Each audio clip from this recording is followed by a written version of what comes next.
And we are live, ladies and gentlemen, and this time the camera's functioning. I think I just needed a Windows update, but yeah, we're back. Um, Oh my goodness. I got a kitty here, sleepy kitty. How you doing? And how are you doing, audience of now and the future? Tonight, we're done playing Limbo of the Lost. We're going back to some familiar territory. We're going to be reading the Chronicles of Ed, a fan fiction by none other than Popcorn. Say hi, Popcorn. Hello, it is I. So, it's been a while since we dug into this one. I don't think we I think we started on this, but we ended up not really continuing. Yeah, we kind of did just chapter 1 as some levity from whatever we were doing at the time. It was Empress Teresa. Was it? I feel like it was after that. I feel like it might have been the Five Nights at Freddy's thing. Yeah, I think it was the Five Nights at Freddy's series we did. Like maybe Haven wasn't around that night, so. That sounds right. So, with that in mind, it's gonna be kind of a lighter cast tonight. We got it's just Popcorn and me. Others might join, but I mean, we got this boy here. Got this good boy. It's your boy. It's your boy Kepler. He's gotten so big.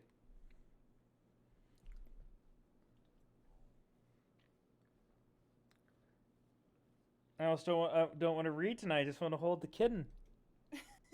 Who's a good? Huh? Are you a good baby? Who's a good baby? Well, Look at him. Look at him. Wow. Wow.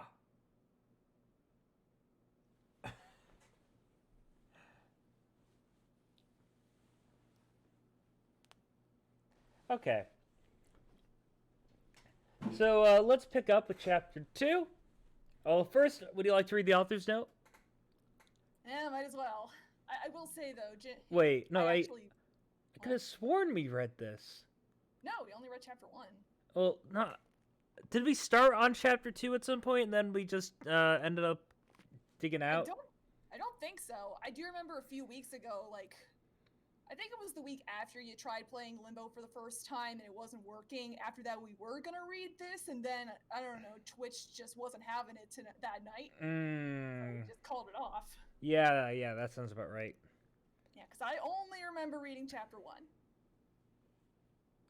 1. And hey, Kepler's allowed to manspread, Swift. Manspreading doesn't apply to good boys. Isn't that right? Oh, man. And actually, Ginger says he's running late and is going to pop in at some point. Yeah. Alright. I should really, like, talk to everyone and figure out if Monday is actually a good time or if we should figure out a different day to do this shit. Still works for me. Well, I know it works for you. You're here right now. Well, am I? I mean, I'm pretty sure you're here. It was this moment that Spazzy realized that Popcorn was just a figment of his imagination. You aren't? I mean, it makes sense. Alright. So, go ahead and read the author's note. Okie dokes.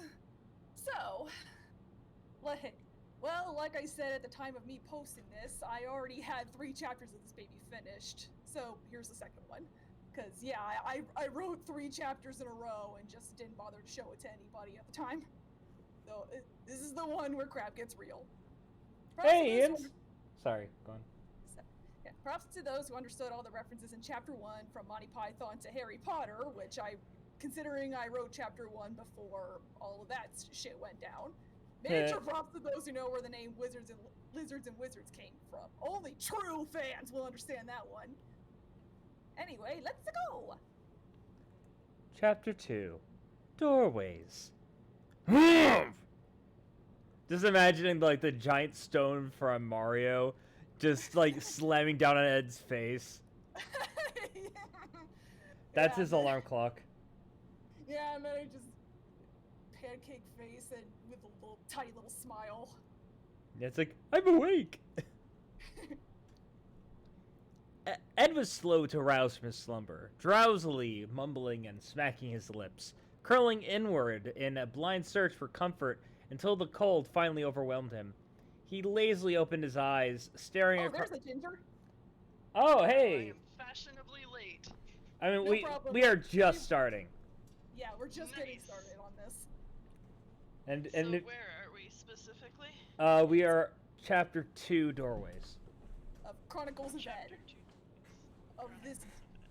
Of this dumb thing I make when I have nothing better to do with my life, which is most of the time. Alright, this will take me a second to get there. No problem. Do you want a link? Isn't there already a link? I mean, do you just want me to send you a direct link to cut some time? Yeah, that'll Okay, help. well, you do that. He lazily opened his eyes. Hmm? I immediately chapter 2 doorways. That was a direct link. Okay. Yep. As direct as it gets. Yeah. He lazily opened his eyes, staring across the concrete surface he was laying on, following his graceless tumble out of bed. After a few seconds spent laying the cobwebs clear from the cogs of his brain, Ed put on a cheery smile. Good morning, Floor! He swung up himself into a sitting position, yawning and stretching wide enough to give the whole day a big hug.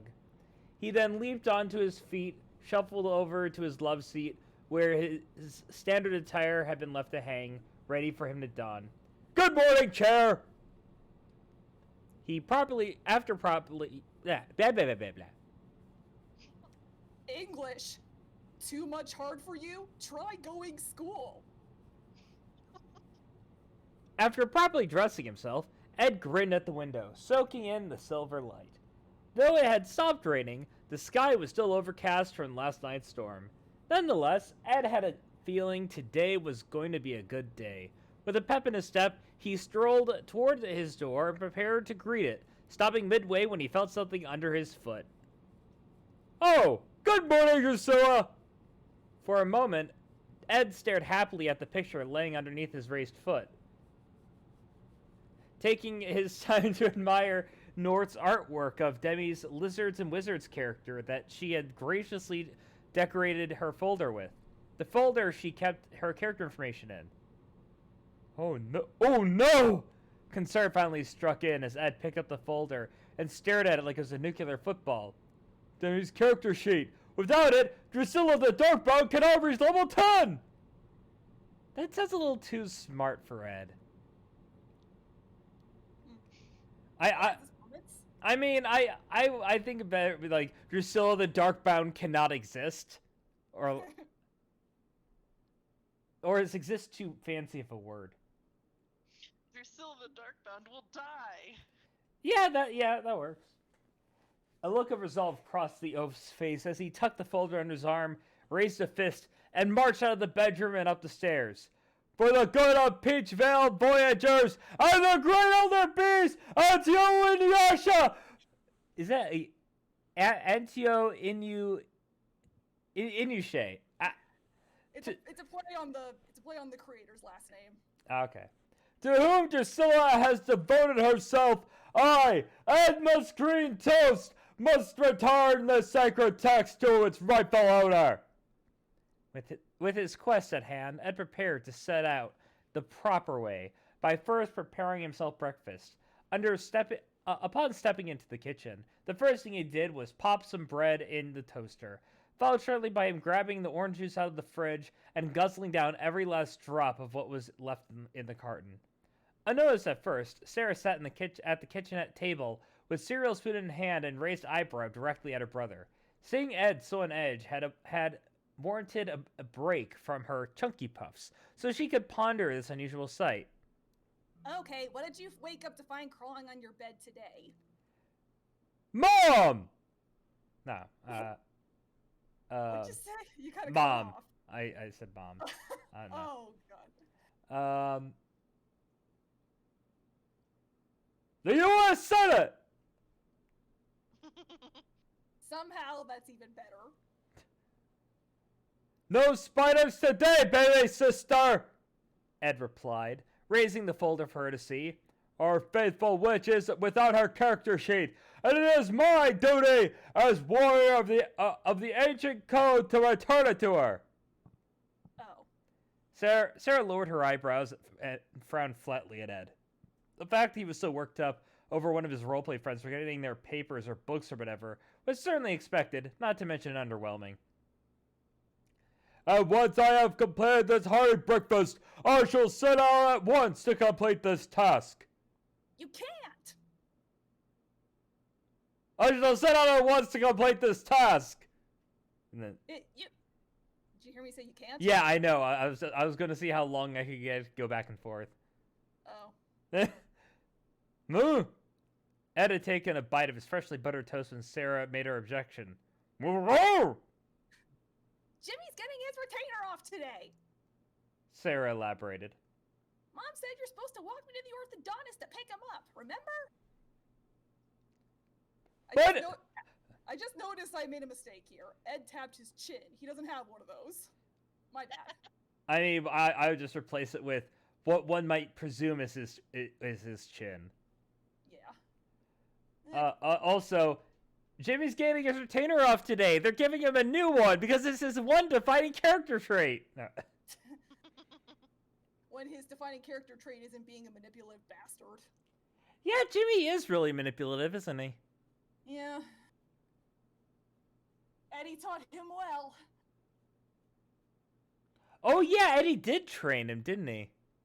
Didn't we win an Emmy for that episode?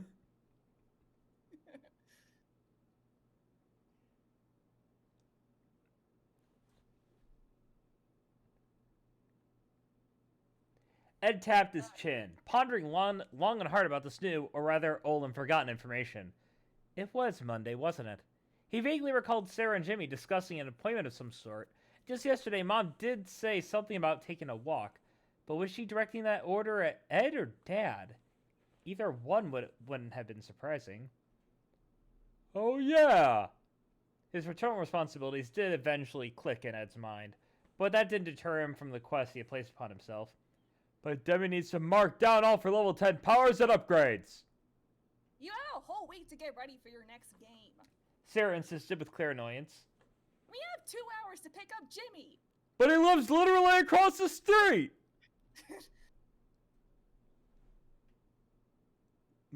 But Ed didn't know what to say. Arguing with Sarah was like debating ethics with a very aggressive wall. Covered in spikes. On fire.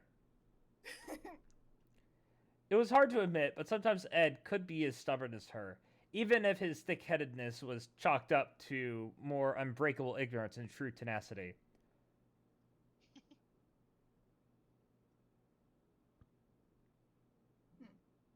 I feel like we skipped a few lines, but okay. Wait, oh no, I missed one sentence. It was just him looking back and forth between them. You're up. Okay, I'll just go ahead. All right, look, the place where Demi's dad works is right down the street from Jimmy's orthodontist. We can stop there on our way back. That'll get you to stop griping, okay? The proposed compromise immediately snapped Ed out of his conundrum. Deal! Double D took a deep breath as he stepped out of the bathroom. Washed, bleached, rubbed, and otherwise disinfected and ready for the day. With one last adjusting tug of his hat, he strode down the stairs towards the kitchen. The Monday morning silence did little to deter him. It was business as usual, and the empty house offered him a moment of peaceful reverie before he joined the hubbub of the outside world. Upon entering the kitchen, Ed's first instinct was to inspect the collage of sticky notes that decorated the walls and cupboards. He had most of these notes memorized, both the instructions written on them and their position in the room. The vast majority simply listed his daily chores, reminders, and occasional parental advice, such as, wear a condom, don't burn the house down. And also, okay, this is not a joke here. There's one sticky note that says, "Don't touch yourself." What? I am almost completely certain that somewhere in one episode there was a note that says, "Don't touch yourself." I feel like the sticky notes everywhere are, they help to explain his neuroticism. No, you know what it is? His parents are actually sticky note monsters. Like, they are humanoid sticky notes. That explains why they need separate beds.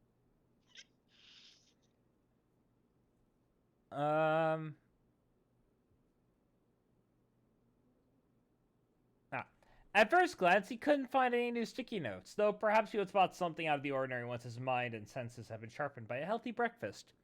Before he could reach a refrigerator, Double D did finally notice a new sticky note plastered on the door, front and center. He respectfully paused to read to himself. Dear Edward, your father left some important files on his office desk. Please deliver them to his. Please deliver them to him at work around noon. They are in the manila envelope labeled AKA 099. Mother. Ed sighed and nodded, mentally accepting the duty placed upon him. This wasn't the first time he had been asked to bring something to his father's workplace. It was a bit of a walk to get there, but it was hardly a daunting task, and something had to bring all the characters together in one place so they could get thrust into another dimension. What are you talking about? Come on. Come on! This isn't a setup for hijinks, this is just a description of a normal day in his life. It's just another day in Peach Creek. Sometimes he questioned why his mother couldn't simply deliver it herself on the way to her own job. But in all honesty, Ed wasn't especially bothered doing it himself, especially not today. And let's be real, she probably doesn't exist. Perhaps this was a prime opportunity to obtain information on the Portal project. Which is, not a MacGuffin. It isn't something with the plot along. It's just a thing that exists in Peach Creek. It's just a thing. Don't worry about it. Don't you remember when it was mentioned in multiple episodes in canon? All right, hey, and I got to catch up with chat. Butter toast and Oh yeah, Ian's that's been making the rounds around the internet. Yeah, Double D has been preparing for the quarantine his entire life. Yeah, no, I'm pretty sure Double D in quarantine, he starts freaking out because it's the one time he feels normal. Everyone around him is taking the same precautions, and no, let's be real, they're in America. He'd just be frustrated. Yeah. I'm sorry, but Double D and Ed just can't hang out anymore.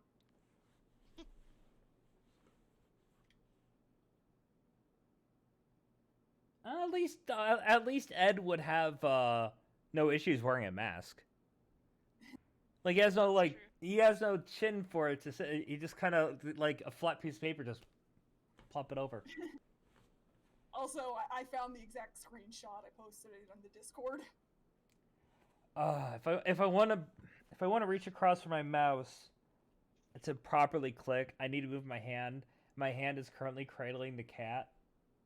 Oh, priorities. Yeah.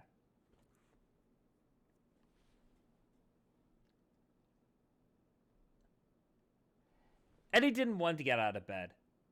It may have been summer, but as far as he was concerned, Monday was still Monday, and he didn't care to greet it. And it was always summer. It was never not summer. Summer never ended. They never went to school until the later seasons. Summer went on for years upon years. Summer Just like was endless. Phineas and Ferb, which implies that they are in the same multiple summers stitched together universe. Yeah. Unless, what if there is no school? What if school doesn't exist? What if? Are you talking about the purgatory, you creepypasta? Oh my god, you were so cute. I was gonna lift you up to like do a gag, but you were just all slumped over, and just like, why are you lifting me, father? Right? I'm sure trying your to cat rest. understands the words that you are saying. Oh, of course. Your Yeah. cat speaks fluent English. Yeah, Swift, you had to make that joke once, didn't ya? Well, I didn't do it properly. It's the circle of life. Oh, Noodle cat. Look at that noodle. Okay, I'm sorry. Do you forgive me, Kepler? Just gonna go right back to napping? Yeah, okay. Good point. Who's a good noodle? Such a good little sausage, aren't ya? The stream at the end of the day is gonna be just 25% Ed Boys, 75% Noodle. And that's the way it should be. Damn straight. Okay. Alright,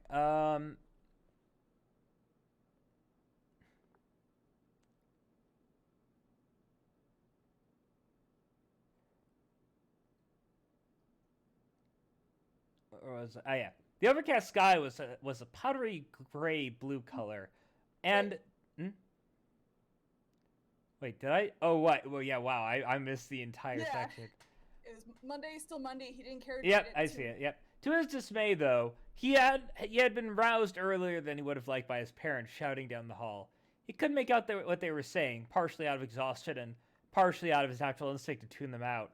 But their painfully audible argument was enough to wake him to the point where sleep stubbornly refused to return to him. Ooh, that's dark. Once his father finally left the house to pick up a pack of smokes and never return, a good half hour was spent with Eddie simply lying on his back and scowling at the ceiling. He was really fed up with the drama that took place under this roof, as if he didn't get enough of it when his brother was still living at home. When does this take place chronologically?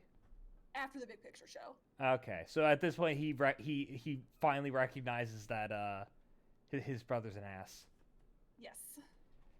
Yesterday's conversation on fantasy and escapism was still fresh in his mind, and he had to agree with the sentiment now more than ever. What he wouldn't give to get out of this routine. He wasn't cognizant of the time, but eventually Eddie mustered the willpower to pull himself out of bed and do something proactive. While he was changing his clothes, however, he caught something out of the corner of his eye. The Lizards and Wizards player compendium that Ed had left him, laying atop his desk. For a moment, Eddie simply stared at the book, at the tattered cover that still barely managed to proudly display the image of what he assumed was a warrior and a mage fighting off a dragon. Part of him was still in disbelief that he agreed to look into the role-playing venture. The other part was thinking of all the kinky shit he could do with roleplay, and his mind began to wander. He began burning with lust, and he got into BDSM and drugs and heroin, and then he fell into Satanism and began to sacrifice small children. At which point the feds came in and they started trying to break it up. But he had a whole arsenal of guns and bombs, and he was like, "You're taking me alive." And then he died and went to hell, where he burned for over eternity. The conclusion of this story, of course, is don't do D&D. It is of Satan. Okay, All within the course of the 4 minutes where he was still staring at the ceiling. Can I also point out for the record that there's an episode where Eddie has magazines and tissues under his bed? Oh my god, are you serious? Yes. Dude, this show got... Wow. It wasn't quite It was an Animaniacs accurate bold. portrayal of middle school. It wasn't quite like Animaniacs bold, but it was subtle. Yeah. It was an accurate portrayal of middle school summers. Eddie, you realize that if your magazines are in that sewer, they'll be unedgeable. The text will be smeared. It's the pictures I'm worried about! Did he actually say that? Yes. Oh my god.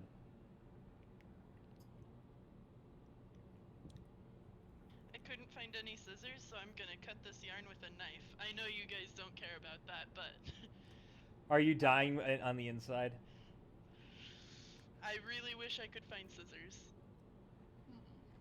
With a low huff, seeking anything that could potentially lift his spirits, Eddie sat down at the desk and began flipping through the pages, idly scanning the titles and artwork until he found a subject that struck his curiosity. Big boobies. I mean, the thief class. The one Johnny had recommended for him. Eddie stuck to this section for a moment, if only to see what the fuss was about. So what could a thief do?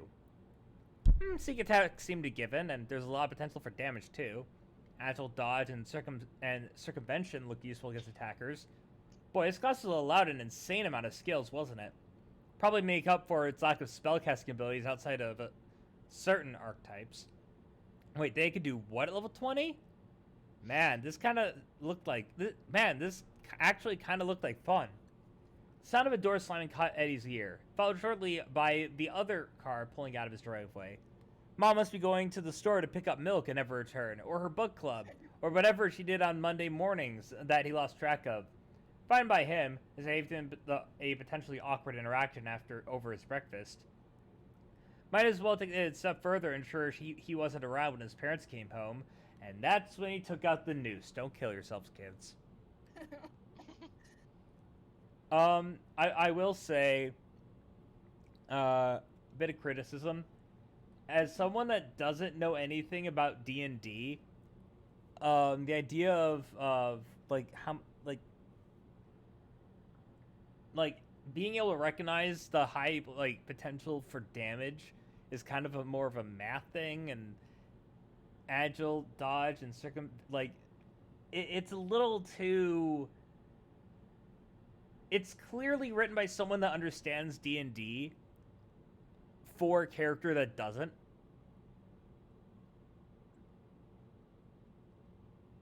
I don't know what thieves can do at level 20, and depending on the edition, right? But just as an example, somebody that doesn't know anything about Dungeons and Dragons would probably get most excited by spellcasters, because spellcasters can do crazy shit. You don't need to know anything about how the mechanics work to look at some of the spells and go, wait, I can summon a meteor? But thieves are boring. Don't get me wrong, Ed is definitely a thief. Totally. And it makes sense for him to go, wow, they get a lot of skills. But he probably wouldn't go, well, it's because, they don't get spellcasting abilities. He would probably, given Ed's mindset, he'd probably go, this is lame, why don't they get spells? Well, what do they get? And, it almost feels like the other way around. It's from the mindset of, it was written, like I said, from the mindset of somebody that understands Dungeons and Dragons for a character that doesn't, instead of working it the other way around.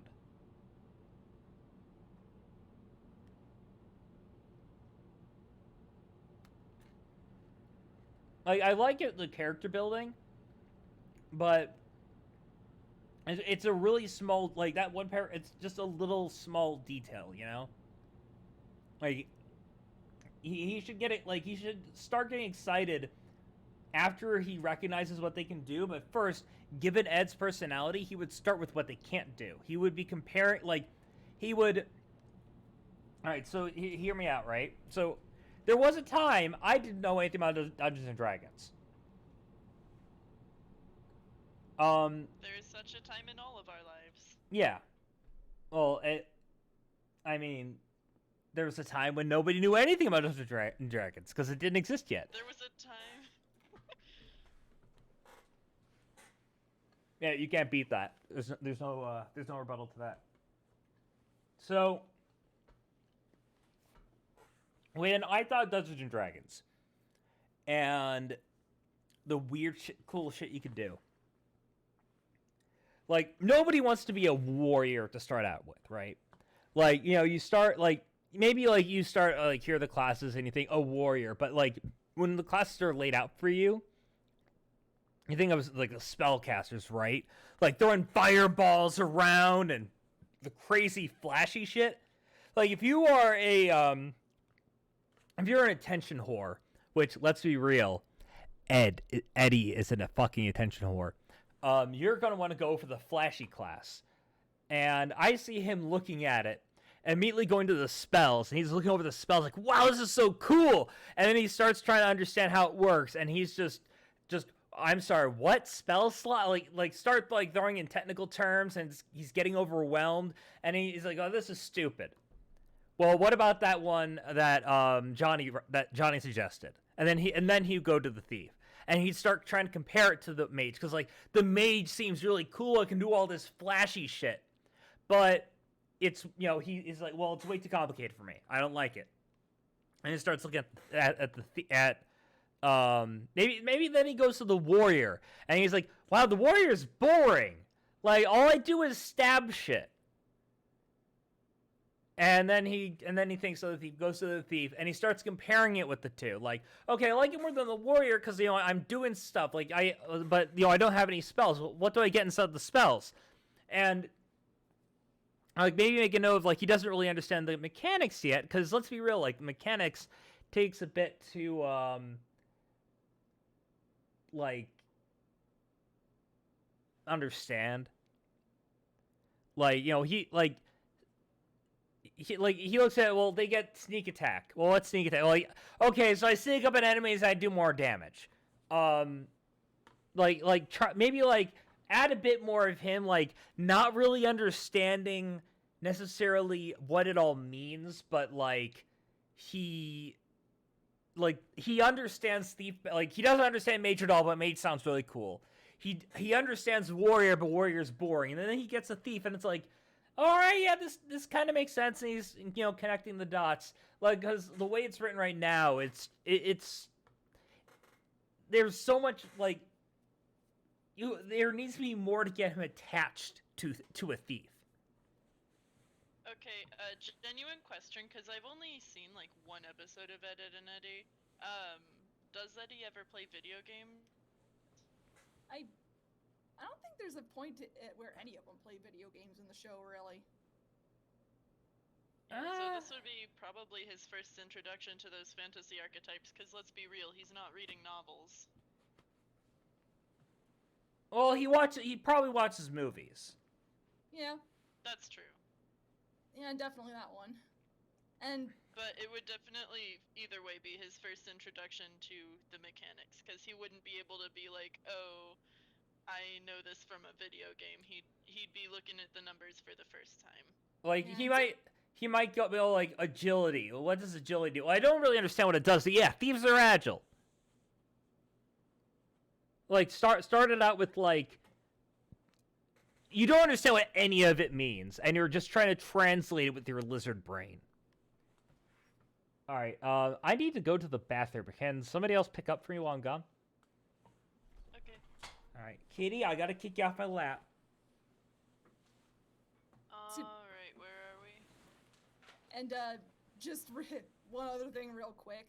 It's like, I actually had considered like him sorting through the book a little bit more, but my writing style is long-winded enough as it is. Oh, I mean, like... That's valid.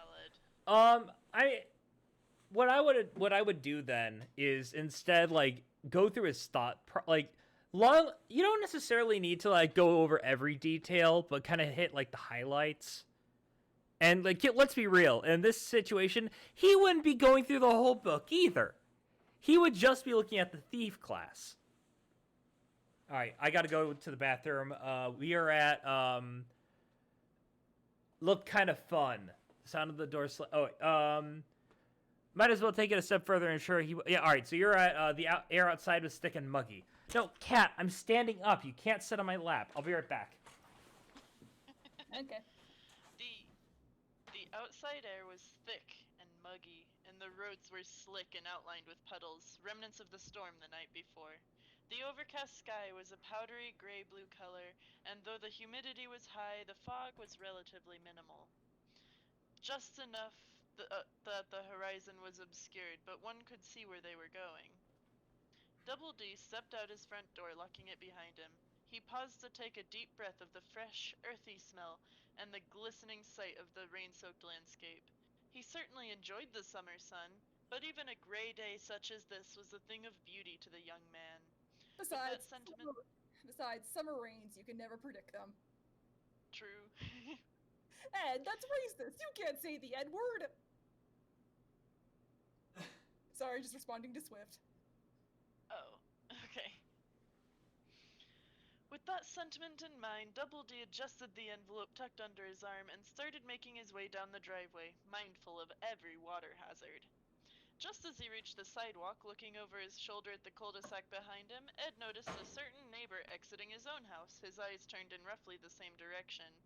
For the sake of a friendly greeting, Double D faced his way and called for his attention with a sharp whistle. Good morning. Wait, do you want to do Eddie or Double D? Do you want to do his voice? I can be Double D. Good morning, Eddie. Oh yeah, you do a good Double D. Thank you. I've had years of practice. As prompted, Eddie came to a halt and glanced across the street, responding to the hailing with a smile and a wave. Who should do Eddie? Well, Spazzy's being Ed, so... Okay, I'll be Eddie. Okay. Hey, Double D! Where are you off to? Mother has instructed me to deliver these documents to Father's workplace. Double D answered, raising the envelope for Eddie to see. And you? Jabbing a thumb towards the top of the cul-de-sac, Eddie replied, just dropping by Ed's place. Wanted to ask him something about that game. Oh, yes, well. Double D briefly glimpsed at Ed's house, then turned back to Eddie. There's a strong chance that he won't be home. If I remember correctly, he's supposed to walk Sarah over to the local orthodontist office this morning. Ah! Eddie stuck his hands in his pockets and looked down the street one more time, then shrugged and crossed the road to join Double D on his side. Well, till he gets back, I'll just stick with you. I would certainly appreciate the company. Double D happily complied, resuming his walk with Eddie, now flanking him. So, Eddie scratched his head, straining not to look dumb. Remind me, what's an orthodontist? An orthodontist is a type of dentist who's specially trained to treat irregularities in the alignments of teeth or jaws. Oh, I get it. Eddie smirked as he successfully put two and two together. So Jimmy's finally getting that choking hazard taken off his face, huh? I'm happy for him. Double D stated, smiling at nothing in particular. It must have been a hassle to not only keep his retainer properly clean, but also to perform the simple task of speaking, eating, or even settling into a comfortable position. Now he'll not only have more ease of convenience in his day-to-day routine, but his impeccable smile will make those years of strains worth it.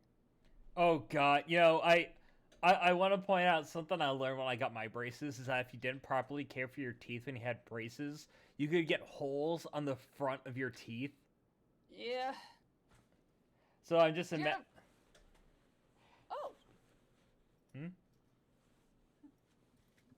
Oh yeah. Hello. Oh, what? Hi. Hi. Oh, hey! It's been a while, Raven. Yeah. One moment, I have to get everything set up, and I'm having to talk through my phone and read through my computer today because reasons. Ah. Yeah, stuff happens. Reasons also happen. But, Spats, did you just have, classic style retainers? Or braces, I mean? Yeah, no, I had just wire braces. Yeah, I did Invisalign. But I had, I actually couldn't have used Invisalign because something else I needed was a palate expander. And if you don't know what a palate expander is, it's like a 4-pronged thing that goes on the roof of your palate, and it expands your palate out. And when you tighten it, it spreads out, and it feels like your teeth are going to explode out of your face. Oh, that sounds pleasant. I mean, it worked. Yeah. I mean, I'm sure it did work. Who's the sleepy kitty? Ah! Look at this good boy. I'm a sleepy kitty. No, you're a sleepy raven. How dare. This is now a watching me pet cat stream. My computer is booting up. I cannot see anything. That's okay, Ginger. You can keep going. Okay. Where was I? If you say so. There must have been a better way to get those chompers straightened out than to glue a hula hoop to the kid's head. That's easy for you to say. Double D's hands secured themselves to his hips. Need I remind you why Jimmy required his headgear in the first place? No, you need not, Eddie bitterly retorted before hastily changing the subject. Wait. Wasn't that because Eddie tricked him into needing eating like a rock painted as a jawbreaker? It was like a sweet treat stand, but it was all like bowling balls and pins and stuff. Yeah. That show got dark sometimes. Yeah. So, what are you taking to your dad anyway? I'm not entirely certain what these documents detail. Double D admitted, glancing down at the envelope in his hands. I haven't read any of them for the sake of avoiding classified information. With surprising reflexes, easily sensing his companion's mischievous behavior, Double D turned away from Eddie just in time to avoid having the envelope snapped out of his grasp. And I will not tolerate you snooping around in these files either, thank you.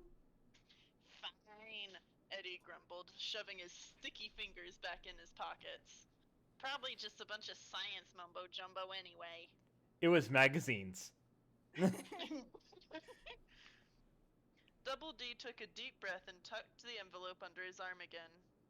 Regardless of the contents within these documents, I am at least hopeful that this venture will open the door to insight on Peach Creek National Laboratory's current ongoing development.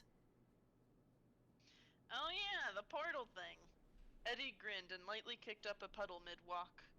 Want to see if they've got it up and running so you can finally take that trip to Ed's magical planet?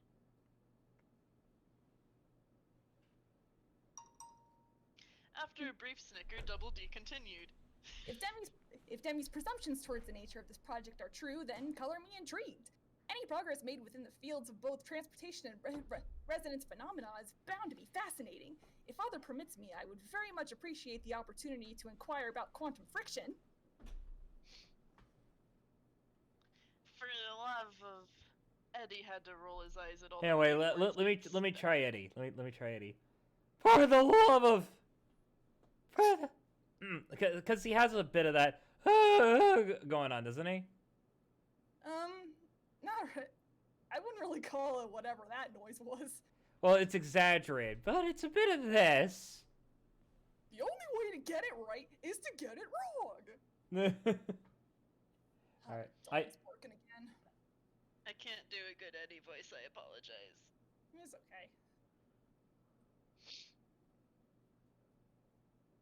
Eddie had to roll his eyes at all the big words being spat into his ear. Isn't it summer? Aren't we supposed to be taking a break from learning? We are always learning, Eddie. Double D pompously responded. Most any opportunity to enrich one's knowledge is well worth engaging. Anything to keep the mind from atrophying. I'm starting to regret taking this walk with you. Double D smirked and shook his head. Don't be like that, Eddie. If you would allow me this moment to indulge my curiosity, I will gladly join you and Ed in further fantasy adventures afterward. Yeah, fine. Eddie smiled back at Double D. Couldn't stay mad at the kid genius for long. Just promise me that this wizard baloney will all be worth it in the end. I can almost guarantee it, Eddie. Foreshadowing! Hey, get that 4 out of the shadows. That's my favorite number. Actually, no, it isn't.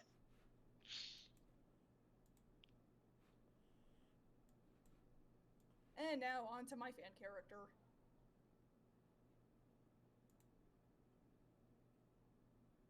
Oh my god, you named your fan character out of Kanye's kid? No.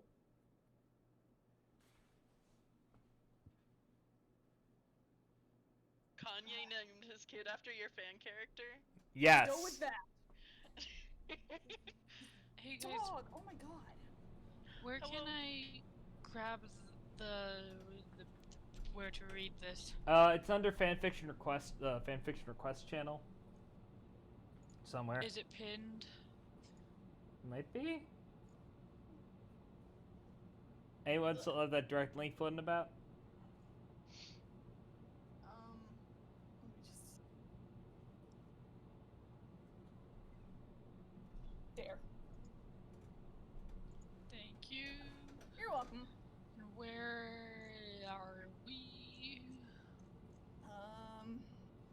Let's We're all see. the way down at North Trudge Down the Stairs. My boy. More. Which chapter? It's the exact chapter I linked to, yeah. Okay. I will try to find it while you guys keep going. Okay. Just North look. Yeah, just look for the little section that begins with the word north. North trudged down the stairs with his empty breakfast plate in hand. The house felt very stuffy that morning, more so than the outside humidity should have allowed. This, coupled with his mostly sleepless night, was making his head uncomfortably heavy with fatigue. He knew he only had himself to blame for the lack of rest, having spent countless hours mapping out a potential one-shot Lizards and Wizards campaign, but still, why was the air so darn stiff? Deftly avoiding the living room, North slipped into the kitchen and loaded the dishwasher. As he stood back up, he was greeted with the answer to his question. The kitchen window was hanging wide open, a fact he had apparently missed while cooking his breakfast in his practically zombified state. He groaned to himself and slid the window shut, closing off the influx of damp air. How many times had he found the window like this? Why did it have to be opened in even the most unfavorable weather conditions? Did his uncle have no concept of the thermostat, or did North's father simply ban him from touching the device and now he was routinely opening windows to cool off and or annoy everyone? Whatever the case was, North was too tired to complain. No one was around to listen anyway. With that out of the way, North directed his attention to the food and water dishes on the floor in the kitchen corner. He wasn't the only one who needed breakfast. As such, donning a smile, he reached into a cabinet and plucked out a tin of cat food. He peeled off the lid, scooped the food into its dish, then got to work filling up the water bowl. Partway through the process, North started to get worried. Usually the sound of him opening the can was enough to get Jonesy charging headlong into the kitchen. It wasn't like him to skip out on mealtimes, and taking the open window into consideration, North was quick to assume the worst. It wouldn't have been the first time after all. He tried to shake that thought out of his head until proven otherwise, exiting the kitchen to look for Jonesy. A full search of the house was promptly conducted. He wasn't on the litter box. He wasn't hiding under the basement couch, North's bed, or any piece of furniture for that matter. Not in the office, not in the dining room, and when North's search led him back to the kitchen, he was disappointed to find that the cat hadn't caught up to him there either. Another groan escaped his throat as he glanced back at the living room couch. He could just barely see his uncle's legs dangling off the side, turned towards the TV as it broadcast one of his crime shows. Oh, how he wished he could have one day without that blight on his life weighing him down. Once again taking initiative, North retreated back upstairs and into his room. It was clear that Jonesy was not in the house. There was no way of knowing how long he'd been gone, and there was way too much ground for North to cover alone. He needed help, and he knew where to find it. Clunk! No. What does North sound like? I do have a video where I actually got one of my voice actors to play him. Wow. Well, all right, I'll improvise. Ow! Stupid mandolin. He'd needed a better place to stow it than up against his bed. Like in the garbage. Why was his mom forcing him to learn how to play this thing anyway? Because this is the way. Also, she's clearly making you learn how to play it because otherwise the party wouldn't have a bard. God damn it. Minstrel party, let's go! Why the mandolin of all things? I kind of wish it was like a really weird instrument, but no, bagpipes. No. Hurdy-gurdy's my idea. My bard plays a hurdy-gurdy. But no, it would bagpipes. I wish it was bagpipes. God, I also wish it was bagpipes. If you want to take a look at it, the clip I just posted is a line that I want to put into a future chapter. Give me a sec.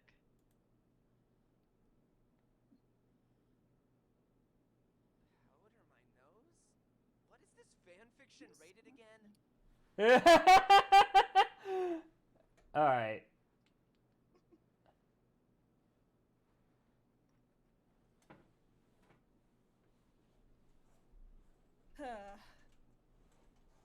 Yeah, I don't know if I could play any character in that. I don't do a great Ed. I don't do a good Ed. You guys are doing well enough. I'm not a perfect double D. Better than me. I never got to watch this show. My mom told me I wasn't allowed to watch it because there was an episode where they wore swimming trunks. Oh no, too scandalous. Yes. What? She was afraid that you would become... I forgot the words I was gonna use. She was afraid that you were going to become consumed with lust for the No, the word you're looking for is degenerate. Well, I will say that my didn't mom stop me. my mom didn't forbid me from watching this show, but she wasn't too much of a fan of it either. All right. I think she's gotten over it, but I definitely was not allowed to watch The Grim Adventures of Billy and Mandy. No. My mom also wouldn't let me watch Scooby-Doo because there was one episode that had voodoo in it. Oh, she would have not let you watch Courage the Cowardly Dog. Holy shit. She surprisingly let us watch Courage the Cowardly What? Dog, and I feel like I'm traumatized from the one video with her Return the Slab. What? All right. Your mom refused to let you watch Scooby-Doo and Ed and Eddie, but Courage the Cowardly Nightmare Fuel was fine. Okay, dead ass. My mom was even worse about it. So I think I've mentioned before I thought devil box was a normal word for TV. She let me watch Courage the Cowardly Dog, but she didn't let me watch Dragon Tales because dragons are of the devil. Dragon Tales was my jam! Me too, except I the loved lion. I loved it, but the dandelion scared me. I wasn't allowed to watch it, so I had to be real sneaky. But yeah, Dragon Tales wasn't allowed because dragons are of the devil, but Courage the Cowardly Dog was fine. The only show my dad didn't let me watch knowingly was it was a show on I think it was Fox that premiered super late, and it was basically a gambling show. Where I don't remember what it was called, but it was basically they put a bunch of stuff on screen, and then you had to pick which one was the right one, and then it would show you the right one, and then it was basically gambling.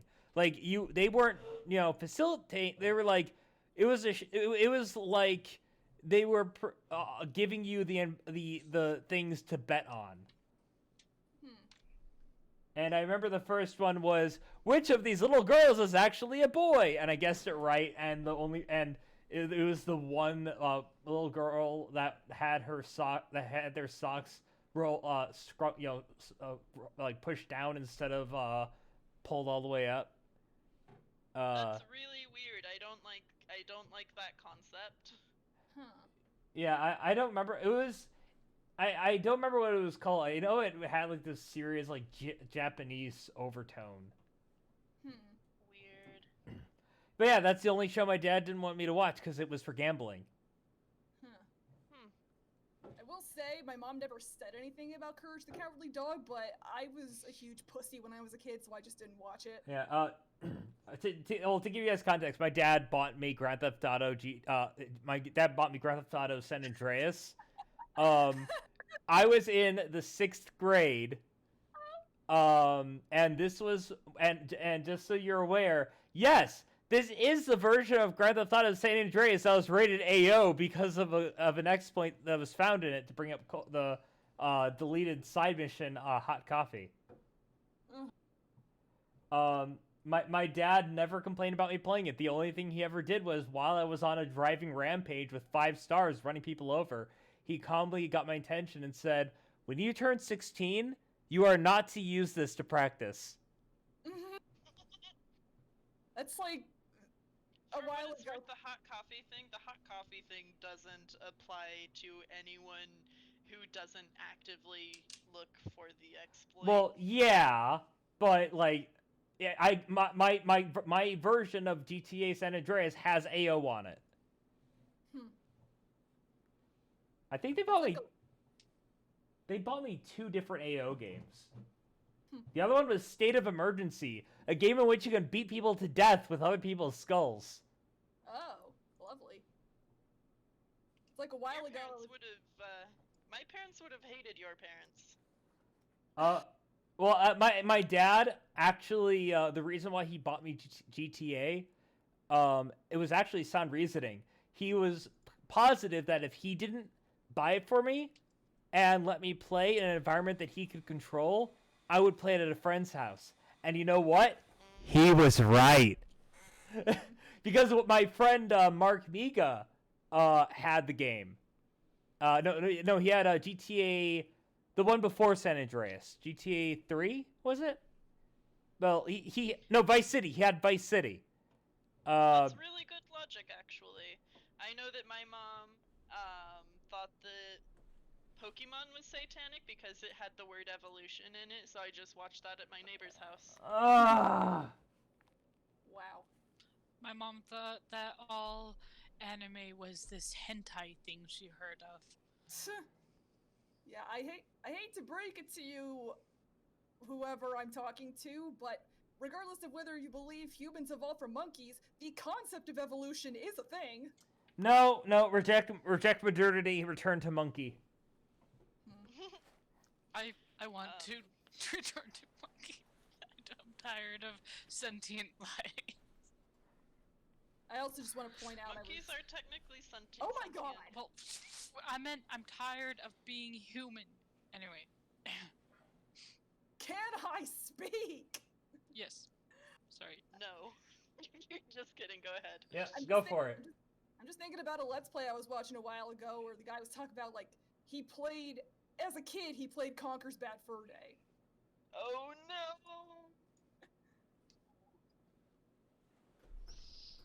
Because, it's a cute little squirrel with a giant M on the box cover. Oh no. But anyway. Should we get back to this, maybe? Yes. So, like, the very last sentence of North's section here. Ignoring the accursed instrument, North reached under his bed, procuring a box from which he retrieved a small orange gun and a flare cartridge. He opened his window, then loaded the gun. Sticking his arms outside and at a high angle, he shot the flare into the open air, watching the ball of red light whiz across the gray sky. That seems a little extreme, but okay. The police arrived in short order. No, Batman shows up. No, yeah, the police show up and then North's dad starts yelling at him. Yelling at the police? No, North's dad is the police. Okay. I need a police. I am the police. That's it. I'm calling the police. 911. That's it, I'm calling the weed! I miss my wife, Tails. I miss her a lot. I was sorry, I love that series so much. But anyway, I remember being Johnny last time, but this section has both Johnny and Rolf in it, and I want to do my Rolf voice. Yeah, all right, I'll be. Johnny's the guy at the plank, right? Yes. Yep. Do you want me to get Plank? I have Plank here. Yeah, you can be plank. Well, I mean, I made my own version of Plank when I was a kid, and I still have him. All right. Oh my gosh, you have Plank. Yes. Oh, I see what you're saying. Okay. Yep. All right. Well, okay, but how about this? Johnny argued as he playfully swung on a tree branch. What if I designed a campaign based on the book series you've been reading? Would you want to play then? He glanced down at Plank, idly leaning against the tree trunk, offering his nonverbal response. Oh god, know what I just thought of? If What? Johnny is a druid, Plank is basically mutilated wood. So now I'm just imagining like, so what do you think, Plank? And Plank is just like, somebody kill me! Yeah. Man.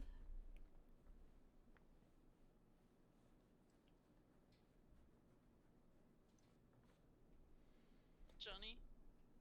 Oh. What do you want to play then? And then he glances down. Third paragraph. Oh, yeah. You always say you'll think about it, but you always say no by the end. Johnny complained. I know you're trying to let me down easy, buddy, but you know what this game means to me. I mean, a lot of you just tried it. Look at Eddie. He's giving it a shot. Silence. Yeah, he is kind of a scrub, whatever that means. But at least he's trying to. Whoa! A sudden blaring noise startled Johnny out of the tree and sent him crashing ungracefully onto the lawn. Pushing past the discomfort in the arm he had landed on, Johnny paused for a moment to be thankful for the fact that 1, he hadn't been higher up, and 2, he was on the ground and not wedged between two branches again. His focus quickly snapped back to the sound, that of a cow imitating a siren. The ranger alarm. Come on, Plank. Johnny quickly scooped up the smiling hunk of wood and darted into his house. In record time, he darted back out, he and Plank now dressed in their urban ranger uniforms. Huffing, puffing, never daring to slow down, Johnny scampered across his backyard and leapt the fence, landing in his neighbor's humble farm. Rolf continued to crank his cow's tail, prompting her to broadcast her beck and call across the cul-de-sac. He watched as Johnny and Plank made their arrival, the former sprinting across the field, skidding to a halt in front of him, and finally pulling himself into the customary urban ranger salute. After offering the duo a curt nod, Rolf let the siren ring for another couple of seconds, looking around, waiting and watching. However, when it seemed like no one else was coming, he called off the alarm, dismissed the cow, and jumped straight into action. Please explain to me why there is a cow. Like, how is there a farm in a suburban cul-de-sac? Do not question Rolf. Rolf is of the old country. He has his Yes. ways. Urban Rangers! Marching closer to Johnny, arms folded behind his back, Rolf elaborated. We have been summoned to perform a frisk and recovery mission. Where is Ranger Jimmy? I'm not sure. Did Jimmy say he was going somewhere today, Plank? Johnny asked, glancing down at his companion. After giving Plank a moment to speak, Johnny looked back up at Rolf with an affirmative nod. Oh yeah, I don't need to say anything else. I think that made everything perfectly clear. Yeah, I'm surprised Johnny doesn't do that more.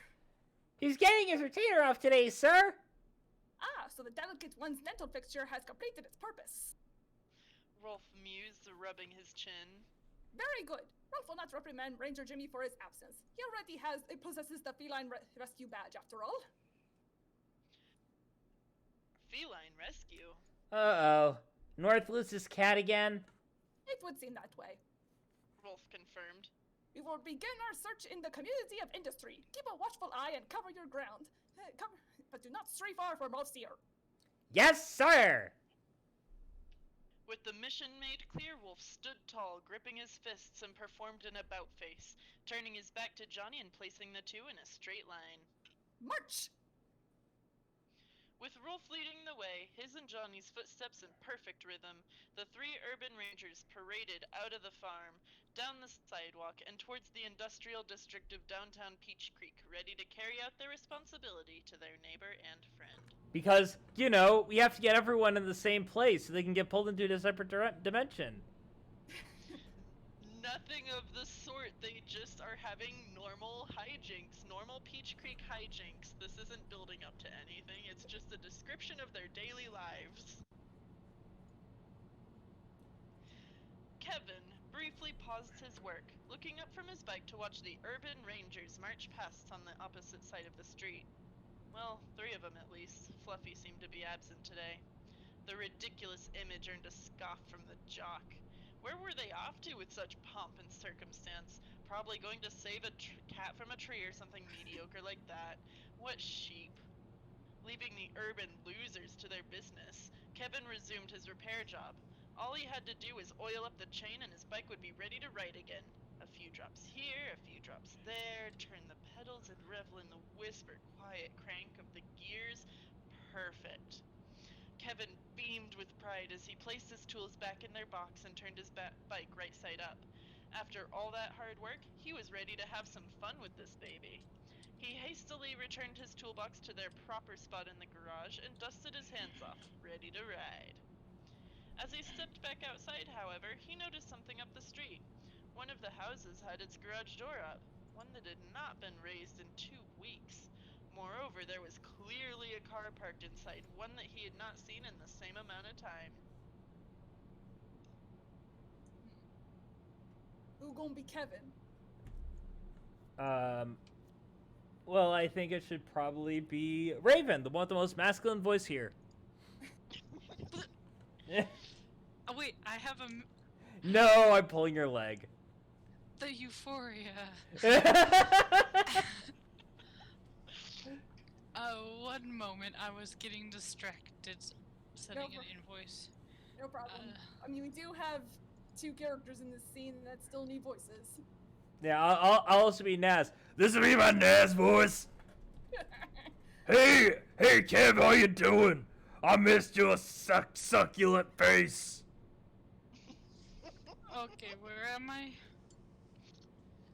I missed my boyfriend. All right, I'll be Kevin. What?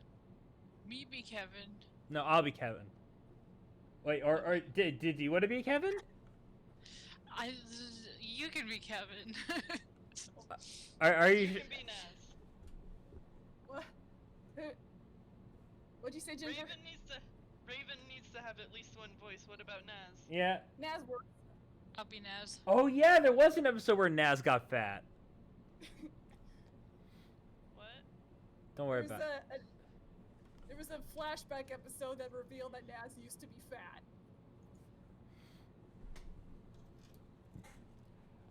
Oh geez, Good for her. the cats have figured out that the laser pointer is a laser pointer.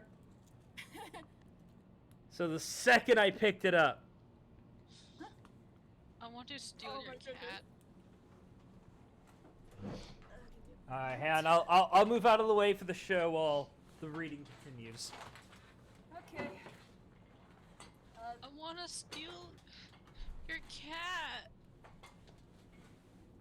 Raven is attempting to plan cat theft.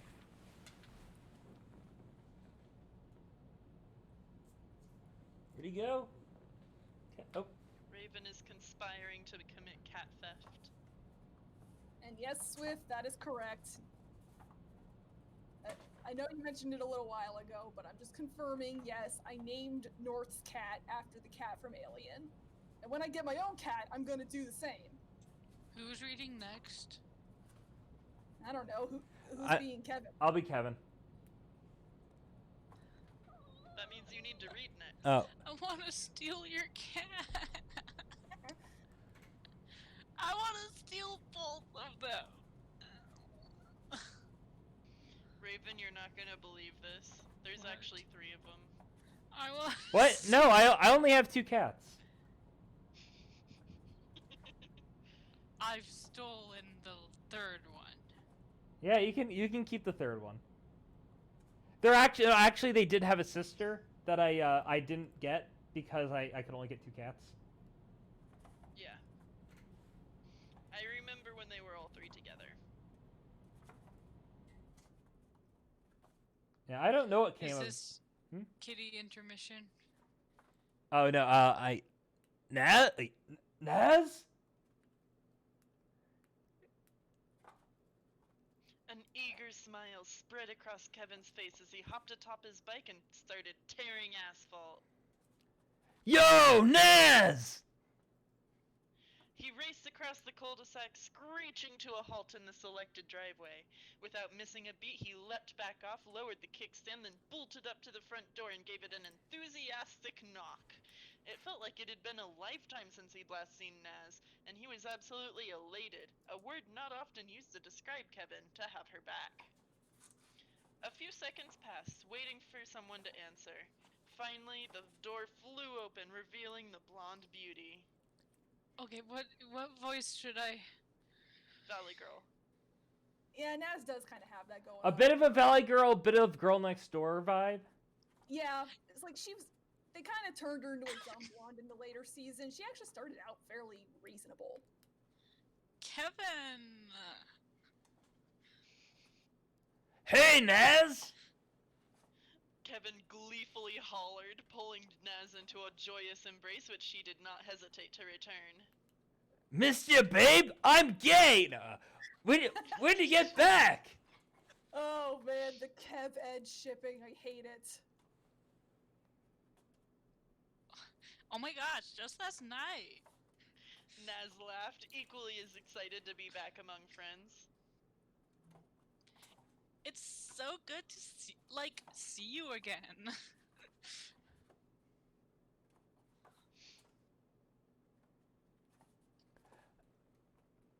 Kevin? You too. Kevin repeated, setting Naz on her feet again. How was the karate tournament? Naz tilted her head back and forth and forced a toothy grin. She was still happy, certainly, but there was a clear air of annoyance in her expression and tone now. Came in second. Furthest I've ever made it, but you know. She then folded her arms and pursed her lips in a tight scowl. Stupid cheating lemon brook sophomore guy went for the face like 4 times, I swear. This is acceptable! Oh.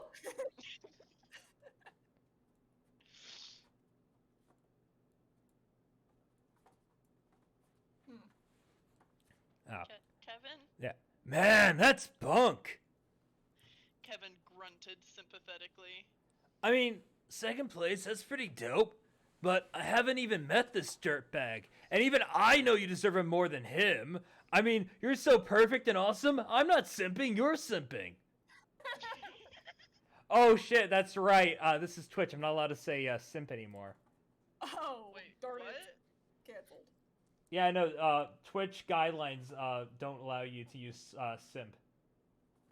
Oh, weird. Thanks, Kevin. I want to kiss you. But it fits. It like, all right, he is extremely infatuated with this young woman to the point of self-detriment. There we go.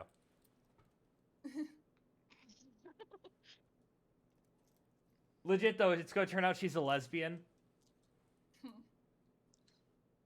Naz giggled, making an effort to lighten up for the sake of not souring their reunion. So how have things been around here? Been pretty boring without you. Weeks just kind of dragged on with nothing to tell. Even the dorks have practically vanished. Been spending most of their time playing some RPG or whatever. Well, gee, that's no way to spend the summer. Naz insisted. I know. I've been itching for some action. Kevin briefly glimpsed his hot rod over his shoulder, then turned and smiled back at Naz. Well, now that you're here, you feel up to taking a spin? Oh my god, totally. Naz quickly stepped outside in full, closing the door behind her. Let's go. Mexico! Oh my god, it's Mario Kart Double Dash. Yes. All right, no joke. I love that game. It's called a road. It's called the Rainbow Road. Gay road.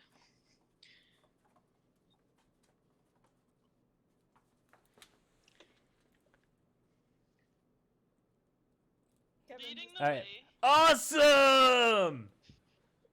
Leading the way, Kevin dashed back down the driveway and over to his bike. He offered Naz a gentlemanly hand, helping her find a comfortable sitting position between the handlebars. Then he settled himself down on the seat, exchanging a tender smile with Naz, just like old times. One swift retraction of the kickstand later, Kevin and Naz were gliding down the street and into town, where they will undoubtedly experience Nothing out of the ordinary. Yeah. they will experience shenanigans. Perhaps they will get the action that Kevin was hoping for. But, you know, nothing otherworldly. This is going to be very standard fare. Yes. Nothing Yes, wacky Swift. and uncharacteristic here. Yes, Swift. I know how you feel. Dude, I love my God-tier Emperor wife! Okay.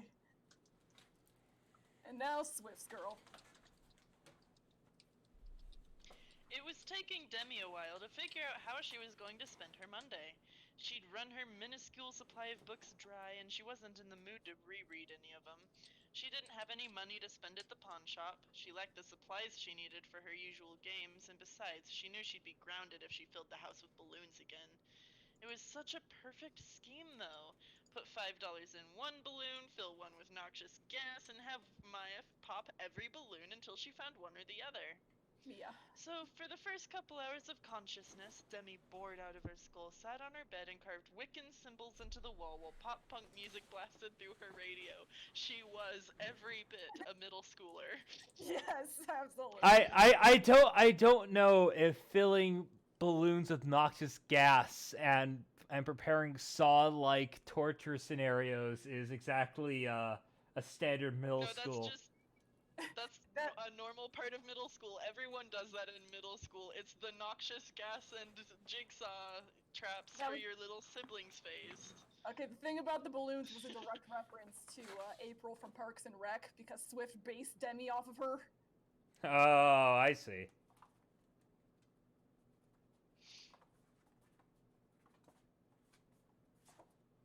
She didn't like school, but she honestly kind of wished it was that time of year already, because then she would at least have somewhere to be. Granted, when she was in school, she wished that she was somewhere else. She hated having obligations, but she hated having nothing to do, too. Really, she just hated most things. Once again, middle schooler. Yeah. Demi let out a disgruntled sigh, then took a deep breath and blew the loose drywall shavings off of her newly etched witch's knot.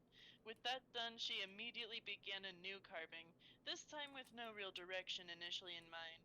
She started with a rounded upside-down triangle, then she stared at it a moment, contemplating her next move. She drew a small circle inside the triangle, then another next to it, then 4 half circles, one in the middle, one on each side, and one big one near the bottom, like a big dopey line, like a big Big dopey- dopey grin. She connected the 2 circles at the top with a thick line. I'm Demi, so who's gonna be this annoying little thing? Is this her little sister? Yes. Hang on. Hang on. Meep. Demi! Maya's shrill voice cut through the music like rusty nails, causing Darkness Dementia Ravenway to flinch and cross a crooked line across the wall. Her bedroom door flew open and the obnoxious ball of blonde-haired, yellow dress-clad sunshine behind it made herself seen. She raised the wireless phone in her hand for Darkness Dementia Ravenway to see. Oh my lord. I'm pretty sure I said to stay out of my room! No. Oh, no, that's Demi. Yeah. Oh, yeah. No, yeah, I missed that. Sorry. Daddy wants to talk to you! I'm pretty sure I said to stay out of my room. Demi grunted, tossing her knife onto the foot of her bed, completely safely, and climbing to meet her little sister in the doorway. Maya's mouth opened in a wide smile, exposing the gaps where her... Mia's mouth opened in a wide smile, exposing the gaps where her baby teeth had fallen out. Her eyes were trained on the wall that Demi had marked up. Is that your boy? Are you drawing your boyfriend? No, I'm drawing your real dad. I'm telling Daddy you said that! Mia pressed the phone to her ear. Daddy! Beat it, you little pimple! Snarled, snatching the phone out of Mia's hand, shoving her back out into the hall, and finally slamming and locking the door. Once again, in relative solitude, Demi held up the phone to her ear. What is it, Dad? An almost immediate groan escaped Demi's throat as the conversation predictably began with her dad bawling her out for the exchange between her and Mia he had overheard. She slumped into her mushroom chair and pulled the phone away from her ear until her dad's voice was a mere drone, mostly drowned out by the music. Once it seemed like he had stopped talking, she spoke into the phone again, offering a begrudging apology. She clearly didn't mean it, and he clearly knew it, but this was typical behavior of his oldest daughter, who is, after all, a middle schooler. Yes. Welcome back, After Ians. that, there was only... What? Sorry, I was just saying welcome back, Ians. Oh, nice. After that, welcome... Wait. I forgot how to use words for a second. After that, there was only one matter that they needed to address. The investors had shown up to work wanting to see the progress on the new apparatus, but Dad had left the files with the color bar test patterns on his home desktop. How wacky and uncharacteristic! He needed her to put the files on a flash drive and bring them to him, and he needed her to do that now. Right now. Did she understand? Yeah, Dad, I get it. You need me at your workplace, so nothing unordinary at all can happen to me. Darkness Dementia Ravenway grunted with annoyance. If it's so important to you, I'll take a break from slaughtering goats and praying to Cthulhu to bring you some color charts. There came another scolding for her tone. In one ear and out the other. Bottom line, bring the flash drive. Mia, this is a Satan household! You will stop making those jokes this instant! Cthulhu is heretical!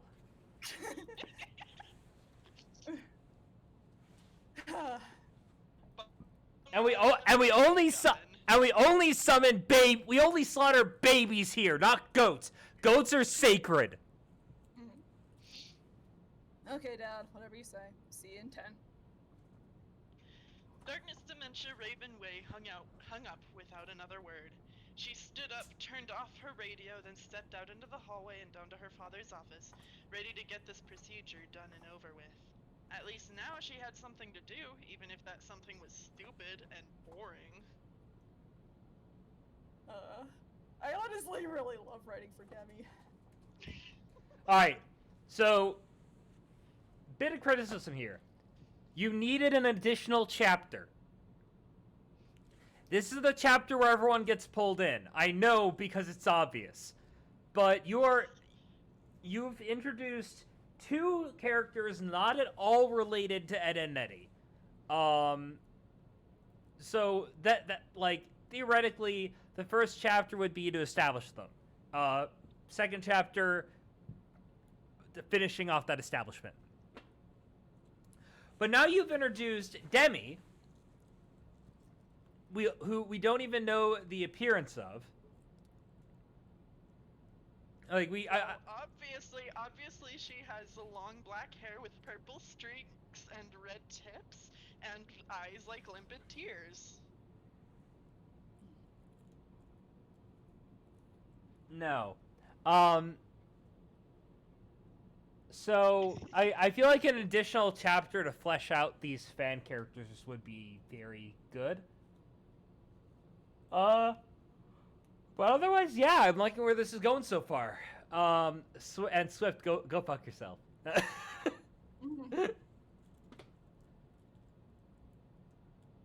If you came here, you're also here for the criticism. That's part of what the channel's all about.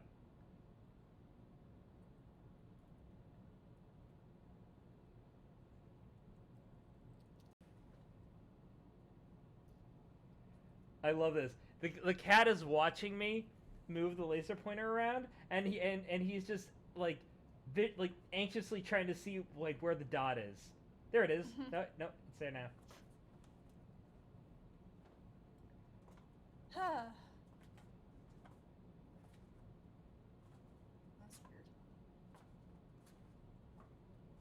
Alright, well, we still at it? Who's gonna be Sarah? I'm Sarah. Okay. So how do you feel, Jimmy? It feels kind of strange. Okay, that would be hilarious if Jimmy's retainer came off and he just suddenly hit puberty at the same time. Jimmy Okay, answered. Okay, but seriously. Jimmy answered pubescently, massaging his upper lip and smiling meekly at Sarah. I've gotten so used to wearing it that I feel like I'm overcompensating for every time I close my mouth.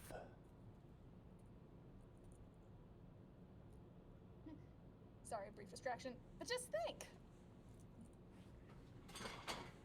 Sarah cheered him on. After a few days, I bet it's gonna feel like the best thing in the world to have your teeth finally free. It does feel pretty good. Jimmy giggled. Ha ha ha ha. Giant? It'll just take a little getting used to. Well, I think you look spiffy, bucko! Ed stated enthusiastically, marching alongside the two youngsters with pep in his step and the folder still in his hand. Thank you, Ed. I've been waiting for this day for so long. I hope it was worth the effort. Sure it was. Sarah insisted. Come on, let's go home and celebrate. I got some dark chocolate caramels with your name on them. Jimmy's eyes lit up like the 4th of July. Oh yay, Sarah.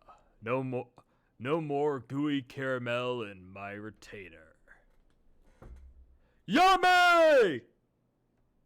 Regardless of whether he was invited on this party, Ed was enthralled by the idea. However, even this delicious proposal did not distract him from his true mission. But we gotta deliver to Sarah's documents directly! Oh, right. Sarah muttered in begrudging disappointment.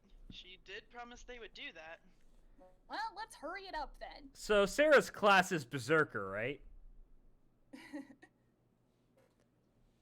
She's clearly a half-orc Berserker, come on. Jimmy twiddled his thumbs for a moment, sharing Sarah's dismay at their delayed gratification. At the very least, he tried to liven the mood again by offering Ed a genuine compliment. Nice alliteration, Ed. Thank you! Ed chimed back. I've been told I have a good figure! Sarah sighed and squinted her eyes, pinpointing the Peach Creek National Laboratory through the fog. Sorry, I lost my place. At least it's not a long walk from here. Saves us some time. Wait, we're going there? Jimmy questioned, curling inward at the sight of the industrial compound in the near distance. I am... Go on. Silhouetted silhouetted against the gray skyline. I am a very scared young lad, afraid of the adventure that comes before me. I need my blankie and perhaps my mommy, but I know that if I try and really put my mind to it, I, Jimmy last name withheld, will persevere. This really just reminds me of that one TikToker that is playing a little kid who just talks in like this. He's like, "Oh, woe is you've." Yeah, I don't know. Woe is me, mother, for you have forsaken me by removing my nourishment from my hands, and I will face a most untoward fate for your treachery. It's like when he like tripped and scraped his. Yeah, leg I've and seen that one. She like put the stuff on. He's like starts screaming. Oh, I am dying. I was about to say, Fred? Okay.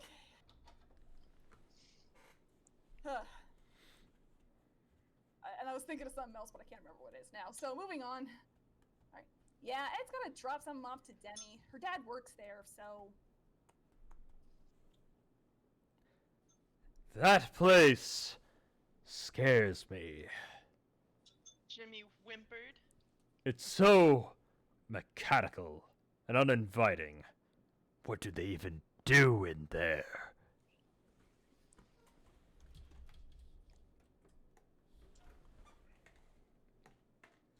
You do the do.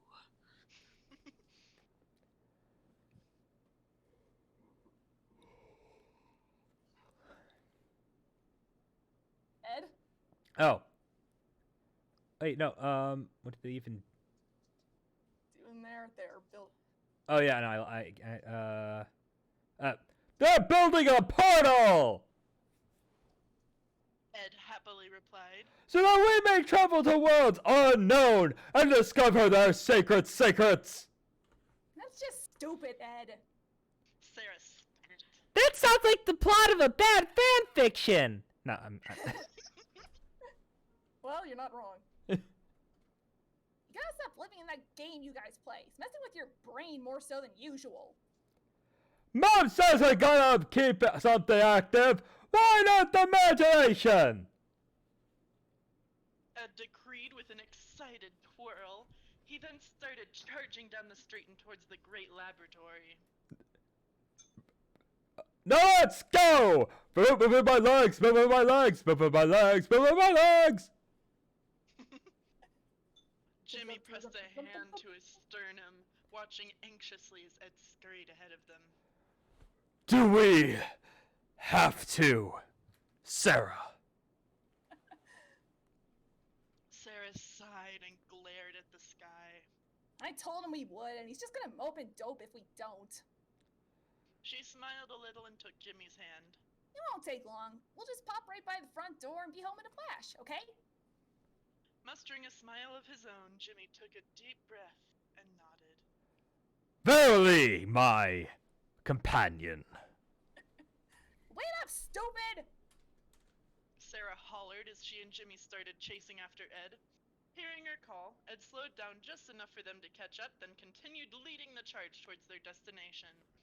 The various businesses that occupied the industrial district disappeared behind them as they neared the wide private lot. Crossing the several hundred acres that separated the lab from the rest of town, that sounds like a long way to run. As the complex drew ever nearer, something appeared just out of the corner of their eyes. Huh? Ed's attention span was a chaotic thing, so much so that his focus on the singular task of bringing Demi her character sheet was something to behold. Nonetheless, the new elements to the equation did draw his eyes away from the lab, but for a rather appropriate reason. That's right, Ed has ADHD. I mean, he probably has more than that.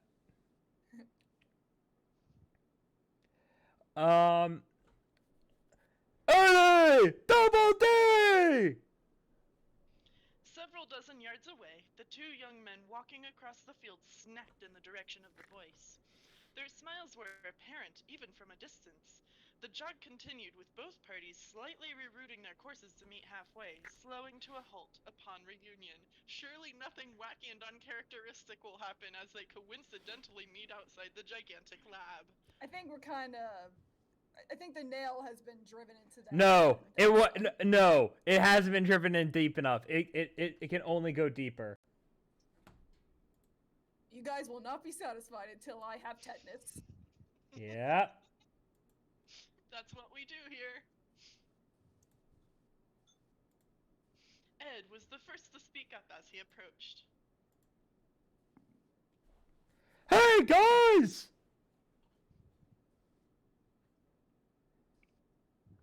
Oh, yeah. Who is Eddie? I think Ginger was. Hey, Lumpy. Eddie casually greeted his cohort. Good morning, Ed. Double D picked up. Sarah, Jimmy, you look fantastic. How was the procedure? It went well, my compatriot.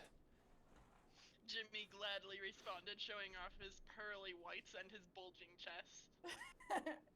Thank you for inquiring on my status and complimenting my appearance.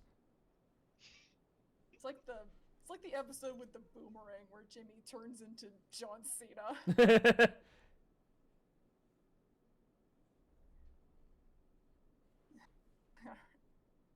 What are you guys doing here? Sarah asked, opting to get right to the point. Before Double D had a chance to explain himself, Eddie jabbed a thumb in his direction and stated, Double D's gotta drop off some nerd files to his dad. Oh, me too! Ed replied, holding up the folder in his hands. To Demi's dad, not the Double D's! Double D leaned forward, easily recognizing the artwork decorating the folder. Demi left her character sheets at your house? Well, I suppose this is one way to go about returning them. And return them I shall! Onward! With this decree, Ed resumed the trek towards the lab. Sarah rolled her eyes, but followed alongside Jimmy with no other protest. Eddie shrugged at Double D before they too joined the group, muttering all the while. Gotta hand it to him. The big lug finally found a girl no one would go for besides him. Oh, please, Eddie. Affable gestures do not automatically equate with romantic affections. Except this time, Double D! What? Except this time, Double D! Double D sternly mumbled back. His displeased frown, implying possible asexuality, quickly snapped back into an eager grin as they approached the sprawling laboratory, raising his arm in a sweeping gesture. Okay, Double D, I kind of don't think he's asexual. He definitely got hard for Naz at one point. This is it, fellows. Peach Creek's own cradle of scientific discovery. Looks like a sweatshop. Eddie grunted, implying that he knows what a sweatshop is. Alright. Dude, you've seen his schemes. He knows what a sweatshop looks like. He's run several. Yeah. But did he call them sweatshops? I'm making a jab at his vocabulary, not his general intelligence. Well, no, but that's because he was running scams. That happened to also be sweatshops. Eddie grunted, taking in the sight. The three-story labyrinthine concrete building sat in the middle of the field, clear on the other side of a 15-foot-tall barbed wire perimeter fence that spanned the length of 2 football fields. Behind the fence, between them and the main facility, half-dead grass gave way to tarmac surfaces littered with various machines and construction vehicles.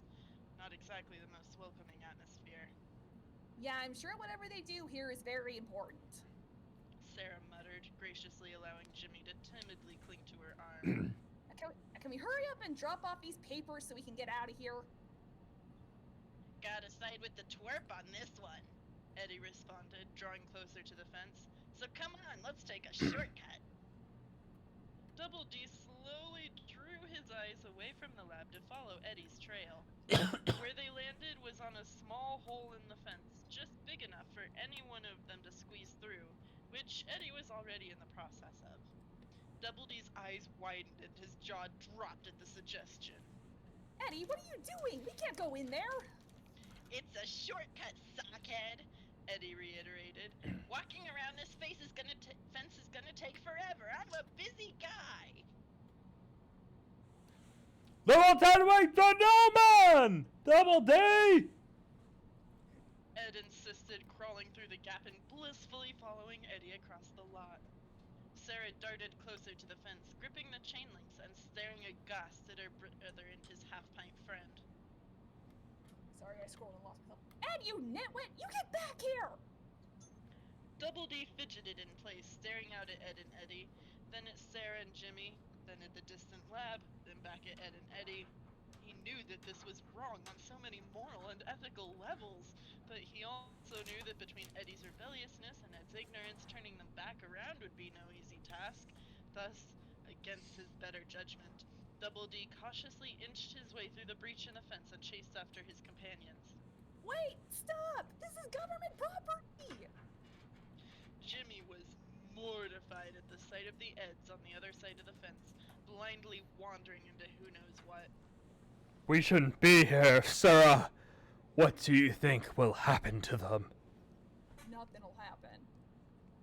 She of course was very wrong. Sarah and Jimmy whipped around to find that another party member had arrived with surprising stealth. Demi paid the duo little mind, strutting right past them and easily ducking through the hole in the fence. I come this way all the time. Never hurt me. What's this huge lot for anyway? Sarah demanded, quickly getting fed up with the blatant recklessness on display. Demi turned to face the young ones walking backwards toward the lab. They used to use this fenced-off area to test their bigger machines. Now it's basically a scrapyard. Haven't done an experiment out here for years. Then she turned back around and continued on her way. Surely this yard will not be used for any other experiment. For a moment, Sarah could only stand there slack-jawed and arm raised, fully prepared to argue but unable to enunciate her case. Eventually, she smacked her hand against her forehead and growled. The girl that Ed was trying to deliver these papers to had walked right past them. If they had just waited outside the fence for 30 seconds! Well, we could still get in trouble for being here. Jimmy insisted. What if a brute from security comes down here and... Jimmy trailed off, his wide eyes fixed on some distant point. His fretful, spacey expression quickly garnered concern from Sarah. What's the matter, Jimmy? I can't... I'm gone. Oh, no. I can't do it, Sarge. I can't. Those are civilians. Over there! Sarah followed Jimmy's finger, looking past the fence for whatever caught his attention. Her initial fear was that a member of the laboratory staff had discovered them, but this quickly proved to be false. No one else seemed to be on the premises. What she did notice was a conspicuous speck of orange wandering among the grays of the steel pillars and concrete ground. She leaned into the fence again, squinting and straining to make out the orange shape. Is that a cat? I think that's Nort's kitty, Sarah! Jimmy stated worriedly. He must have gotten out of the house again. My life. Well, he shouldn't be in there either. Sarah insisted, anxiously looking back at Jimmy. What a coincidence that this cat also ended up at the mysterious laboratory. After both internally and verbally complaining about the trespassing as much as she had, she couldn't believe she was about to suggest this. But her anxiousness was escalating to a point where she couldn't bear standing around on the outside much longer. Should we go after him? I know going in there is probably a stupid idea, but if the worst that can happen is someone will come down and yell at us, then we might as well make the argument that we were helping a friend. Jimmy nervously bit down on his knuckle. He checked over his shoulder, scanning every inch of the lab's property. the scene was still as cold and intimidating as ever, but it really did seem like they were alone out there. For the sake of an innocent cat, it felt wrong to stand idly by. I wouldn't be doing my feline rescue merit badge justice if I didn't. Would I? I like this new Jimmy. He probably wouldn't be my least favorite character if this was his voice. Right. We'll slip it right in and back out before anyone even knows we're here. Sarah proclaimed, dropping to her hands and knees, weaseling her way through the gap, then scampering across the tarmac and towards the runaway cat. Jimmy promptly followed suit, briefly getting his sleeve caught on a loose bit of fencing and freeing himself with little fuss. Then he sprang to his feet and chased after Sarah. Wait for me, girlfriend. That one is also sexual. His holler, though not shouted at the top of his lungs, was just loud enough to be heard across the lot. What impressive voice modulation. Incidentally, at the edge where the spacious field met the woods, Jimmy's fellow urban ranger happened to be within earshot. How coincidental. Johnny perked up and dashed out into the open, staring down from the slight hilltop at the laboratory grounds. Through his and Clank's combined eagle-eyeing, he managed to spot a couple of familiar figures. Who was playing Johnny again? Yeah. I think that was... Yeah, that was me. Hey, Ralph! Johnny whipped around and called out to his troop leader, just visible through the trees. Blink and I found Jimmy, and he just found Jonesy! Rolf looked up from the bush he had been checking under. Near simultaneously, North popped out from behind a tree several yards away. How convenient! While the latter let out a sigh of relief, the former straightened up and happily responded. Ah, yes, good. Let us rendezvous with the absent ranger and see the safe travel through. Follow us! Johnny gladly commanded, facing forward and dashing out into the field, making a beeline for the fence.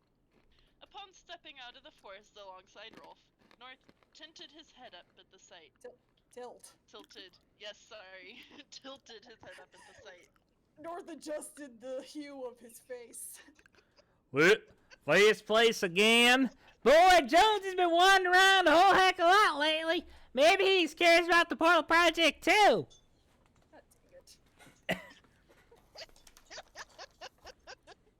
God dang it. I'm North! No, you're south. North-South, the newest Kardashian. Okay, I'm dying over here. Not immediately, but slowly enough. A portal, you say? Rolf questioned. Tell Rolf, is this truly the hocus pocus being concocted within this twisted complex of industry? Apparently, corner dummy. North slowed to a stop when he noticed Johnny doing the same. The urban ranger was trying to scope out the scene on the other side of the fence. How those guys get in there? That's Johnny. Oh. How those guys get in there?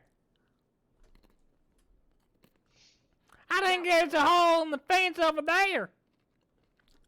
North replied, walking along the perimeter in search of the breach.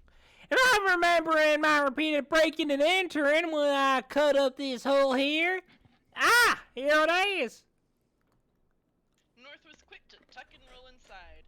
Johnny wasted no time following his example, holding Plink against his chest as he squeezed his way in. Rolf was not quite so hasty. Ranger Johnny! Specky North Boy! Aye! Even still, post-facepalm, it didn't take long for Rolf to make his way onto the other side to chase after the runaways. Do not tread your fate on the verboten grounds. In Rolf's country, setting foot uninvited on another's land has started many a family feud. You'll just be a second, Ralph. North insisted, following Sarah and Jimmy's trail in search of his cat. And coincidentally, Go figure.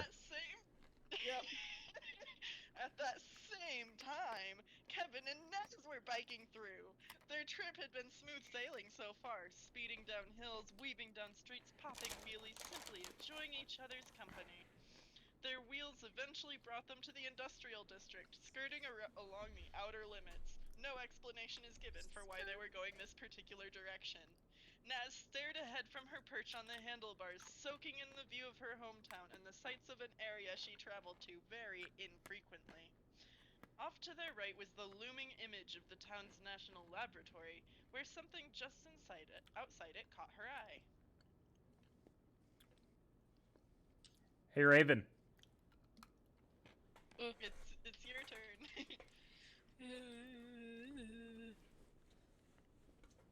Can you wait? Okay, I thought I was muted for a second.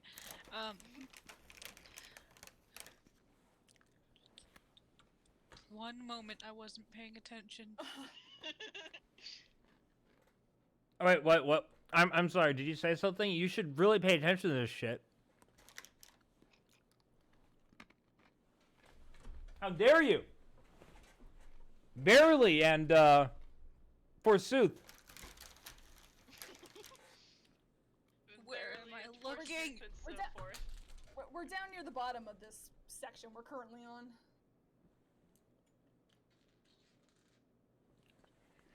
One second, let me see. Okay, I see the name. Can't really get page numbers on fanfiction. Is it the Hey Kevin Look one? Yes. Mhm. Hey Kevin, look. Naz pointed toward the lab, prompting Kevin to follow her line of sight. Is Yeah! that Rolf Oh, yeah. Not yet. and Johnny and North South? Kevin East or west? Kevin squinted, gotta tuck these other scrutinizing the blue shapes crawling through the enormous fence in the distance. Yeah, you're right. What are those guys doing in there?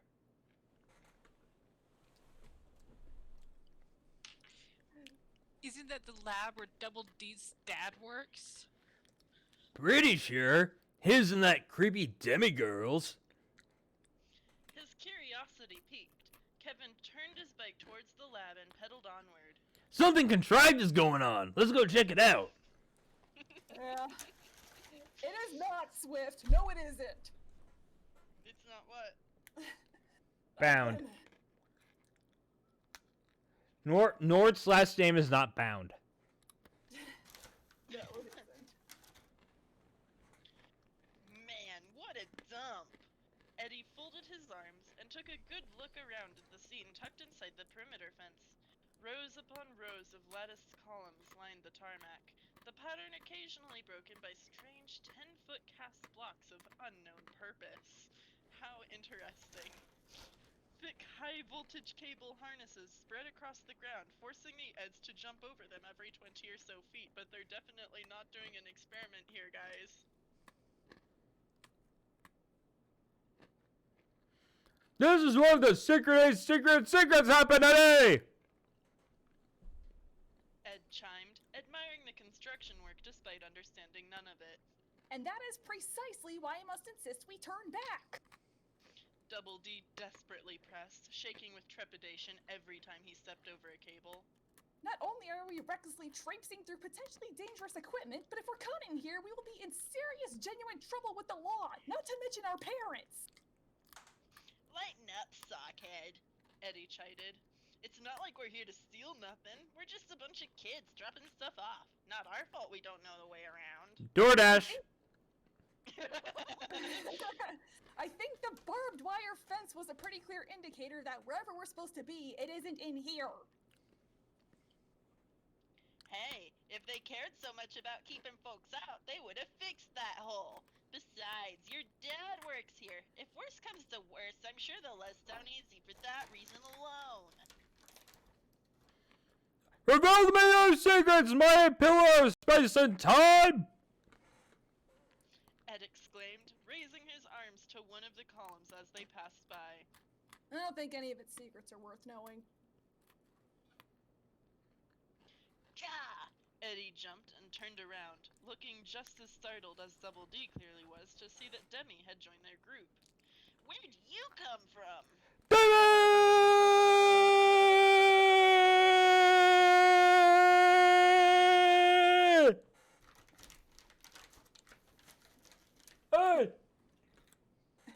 Hey, Ed. Demi donned a brief smirk as she nodded to the oaf, then resumed her typical deadpan frown as she walked alongside the boys. What brings you guys to the scrapyard? We're making deliveries! Ed proclaimed. Oh, here you go! This one's for you! Darkness Dementia Ravenway blinked at the sight of the folder Ed was extending to her. She hadn't even realized she left it at his house, but she certainly accepted it with gratitude. Oh, thanks. Well, now that exchange has been made, Double D awkwardly piped up. perhaps we should be on our way? Double D, it's fine. There's nothing in here that can hurt us. Obviously. Demi flatly insisted, glancing around at the multitude of towers. Granted, it's been a while since I've been down this way, and I don't remember these things being here. Looks like the guys have been hard at work around here. That's new. What are these things even supposed to be? Eddie questioned, kicking at a cable. A bunch of cell phone towers? Stupid elaborate metal detectors? Is this a portal machine, Demi? Ed asked excitedly, scratching his nose. Darkness Dementia Ravenway merely shrugged in return. Yeah, me. I zone out whenever Dad talks business. Or talks in general.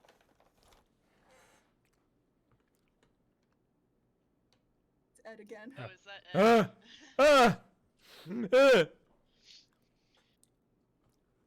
Well, if this construction work is recent, I think that's all the more reason for us to vacate the premises. Double D reiterated. We wouldn't want to inadvertently damage something vital. Ah! Oh. No, that's Ed again. I know. Yeah, I know. I did it. Ah! Hey, we're being careful, Eddie insisted, tiptoeing over another yet another cable. Oh, my bad. See? Light as a feather. We're not gonna. Ah! Sure. How wacky and uncharacteristic. The ground they stood upon was practically shook from the force of Ed's sneeze, stimmying his companions for a moment or two. Double D clutched his chest and anxiously looked around, ensuring that nothing was out of place and no one was coming after them. Goodness. Bless you, Ed. Ed sniffled and wobbled dizzily in place. I sneezed. We noticed. Maybe that's why, Eddie bluntly stated, pointing over the other's shoulders. Ain't that Nord's cat? Sure enough, upon turning around, the gang spotted a ginger tabby cat scurrying their way. Following close behind, Sarah and Jimmy were chasing after the animal, the latter calling out to him.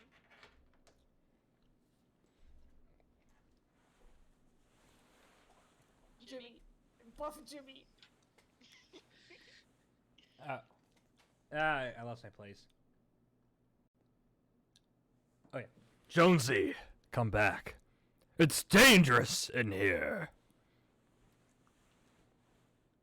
Oh, dear. Double D's face dropped into his hand. It was bad enough that his closest friends were breaking and entering on dangerous grounds, but to see their two youngest associates following suit only complicated matters. Jonesy did not respond to the call of his name. He simply continued to dash down the row of columns, only stopping when he reached Demi. Once there, he greeted the girl with a gentle nudge before proceeding to rub against her leg. What a traitor.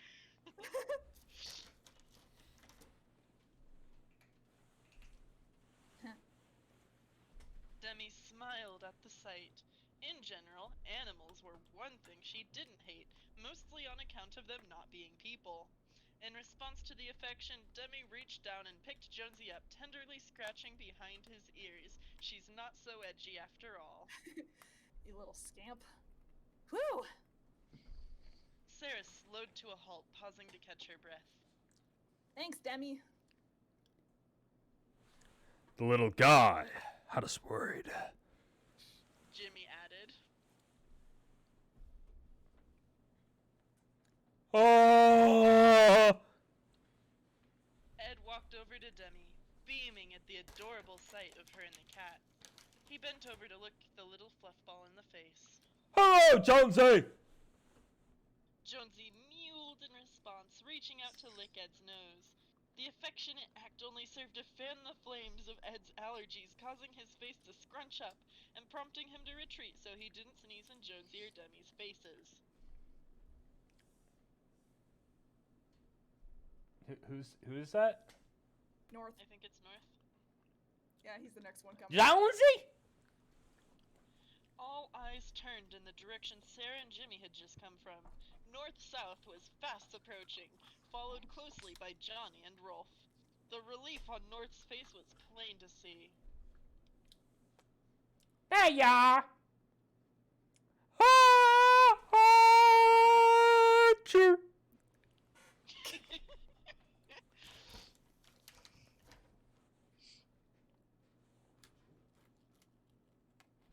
And this is Chad Jimmy again. You're just voicing all of them. Johnny! Rolf! Jimmy was taken aback at the sight of the Urban Ranger uniforms. Oh, phooey. Thought he was meeting. Fret not, boy Jimmy. Rolf graciously responded. Your dentistry-related absence is an acceptable excuse. This gathering of the Urban Rangers was promptly sold for the purpose of reclaiming North Boy's feline friend. Looking good there, Chief! Johnny cheered regarding Jimmy's newfound lack of a retainer. North gave Jonesy a rub on the head, allowing Demi a moment longer to hold him. You can't keep running off like that, buddy! Seriously, like how many Yeah. times has that cat gotten out of the house? Eddie grunted. It's time to invest in an electric fence.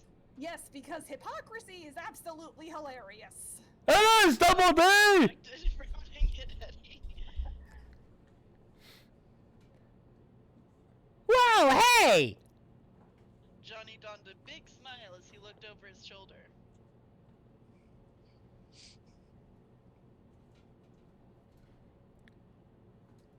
Oh. Nance is back from the karate tournament! Once again, everyone's attention was directed to the newest arrivals. Naz wandered down the row, looking around at the strange equipment, while Kevin's focus was on the group. Rolf? Johnny? Eds? What's everyone doing here? That is an excellent question, Kevin. Double D shouted, well and truly exasperated by this point. None of us should be in here. Completely missing the point, Sarah excitedly dashed over to greet Naz. Johnny walked up as well, and gleefully asked, Hey, Johnny. Naz. That's Johnny. Oh, not yeah, oh. Chad. Alright. Hey, Naz! How do you do? Fine. Came in second.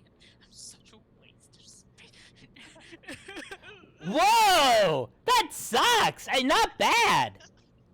Did they give you a trophy? Then this was Jimmy. That's amazing. You go, girl. Rob offers his compliments to this achievement in the martial arts. Who? This is Kevin. Yeah! Everyone, Yeah, you need more, I know, this is just everyone talking over each other. Yeah. I didn't want to.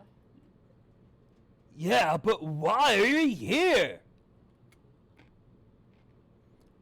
Ah! Jim. And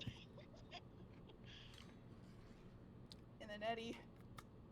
Jeez, Ed, maybe don't stick your face in the cat's. And North. Ah, Jones likes you, damn it. I like him too. Want to trade him for my sister? But no! People, please!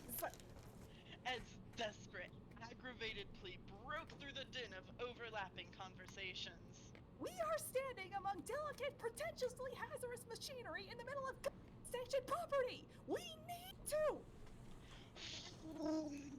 And then the base got dropped. Everyone on the premises was struck with sharp, simultaneous headaches, some stumbling in place while others locked up on the spot. The ground vibrated and a deep and high-pitched rumbling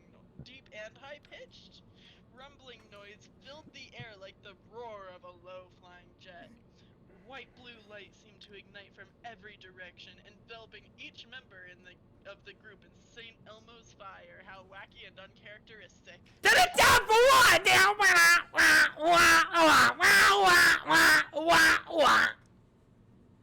like that. Yeah. Gonna be a man in motion. I was just thinking of the "Turn Down for What" music video. Oh, I was thinking of the song St. Elmo's Fire.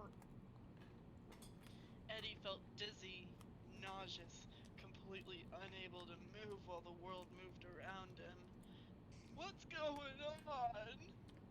I told you! Double D snapped, holding his pounding head. I told you we were asking for trouble by breaking in here! Everything's so shiny! Ed hollered, somewhere in between intrigued and genuinely unnerved by the phenomenon. Through the near-blinding haze, wisps of light flashed here and there, shimmering in such a way that the very atmosphere around them seemed to distort. The glow became so intense that, in a way, it actually seemed to dim in everyone's eyes, but the cacophonous ring only grew stronger, drilling into the kids' temples with an unbearable screech.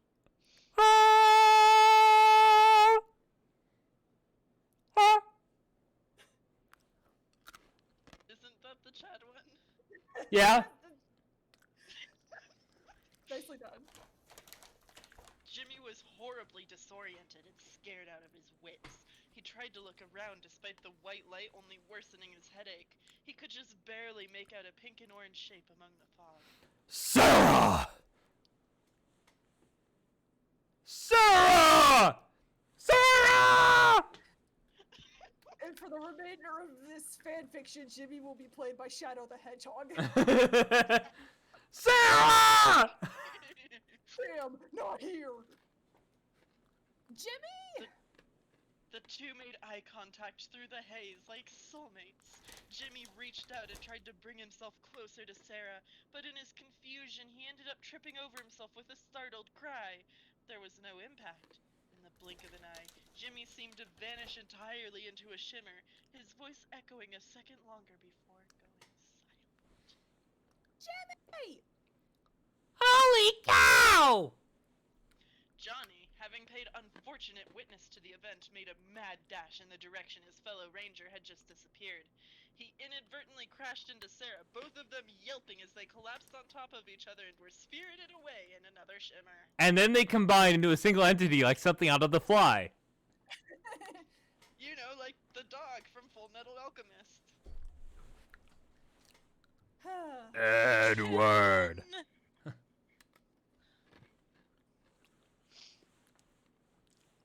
Alright, Raven. Did you not hear me? Yeah, no, she said, no, she said Kevin. Oh, sorry. Naz blindly waved her hands around, squinting from the brightness and the migraine. Where are you? Dude, I'm right over here! No. That is over. Naz, I'm right here! I can't see you. There was no response from Kevin this time. Kevin! Naz stumbled forward, trying to follow where she last heard his voice. Kevin, say something. I'm giving up on you. Kevin, I'm gay! I don't like dick, Kevin. Say something, I'm giving up on you.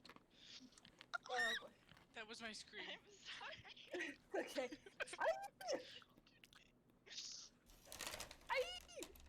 Aye! Was mortified. Kevin and Naz had but disappeared before his very eyes. Everyone else around him seemed to have suffered the same fate. The devil's haze will consume us all!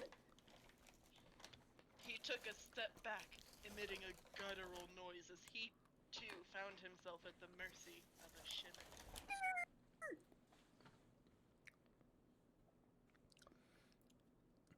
Oh my god, oh my god, oh my god! North-South desperately looked around. Within their distorted sphere, all he could see were the Eds, Demi, and Jonesy huddled up against the ladder. Where is everyone? No! Double D shouted in terror, his hands still firmly clamped to his head. Demi was breathing wildly, holding North's spooked cat protectively against her chest. She glanced behind her, straining to see Ed through the ripples.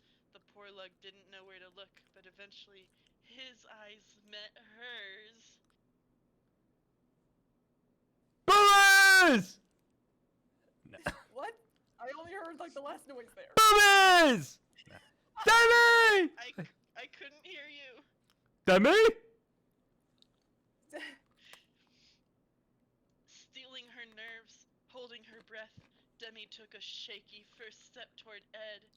In 1 second, Ed saw Demi approaching him. In the next, she was gone. Demi!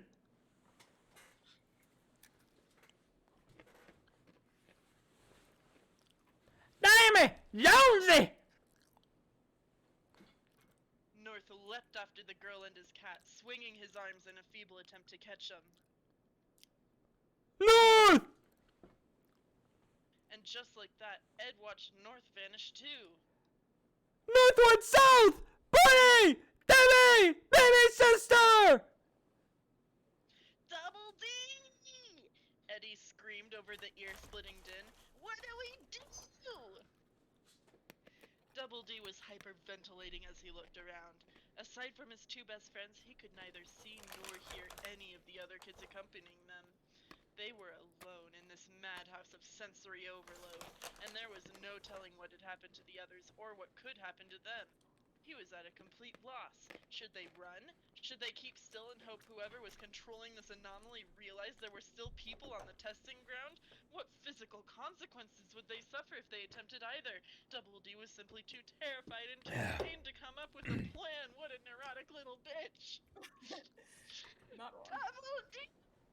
I don't know, Eddie! The earth-shattering phenomenon seemed to have no end. The trio was rooted to the ground, too scared to move. Eddie stared at Double D in desperate frustration, feeling like he was seconds away from exploding. Double D tightly curled inward, cushioning his head, struggling to think clearly, but in the midst of the chaos and confusion, hysterical over the disappearance of his friends and his sister, reacting to the pain with nothing more than pure instinct, Ed was the first to panic. Ed scooped Double D up in one arm. He grabbed Eddie with the other. He prepared to make a mad dash out of there. He only took one step before the ground disappeared beneath them. Yeah, I prepared just for you, Swift. Okay, so I am actually super interested in this. My only criticism is that the steps necessary to get all the characters here was really contrived. That's kind of the name. I found it genuinely entertaining, actually. Like it was like it was both entertaining and like everyone but Kevin and Naz felt like it was contrived but natural. Kevin and Naz felt a little crammed in. Right. What I think would have been better to get them to go there is if like to actually go into there is if they went in because they thought that it is because Kevin thought that Eddie was up to ended despite everything happened in the movie was up to old tricks and was starting a scam. Yeah, Swift, that's a good way to put it. Yeah, because just because it's a fanfic doesn't mean that it can't follow conventions, you know. No. So, any thoughts on this chapter, guys? I said like exactly 2 words in the entire thing. Had more than that. We'll get you more next time. I think So, it was pretty entertaining. I'm pretty sure the character will be talking more next time.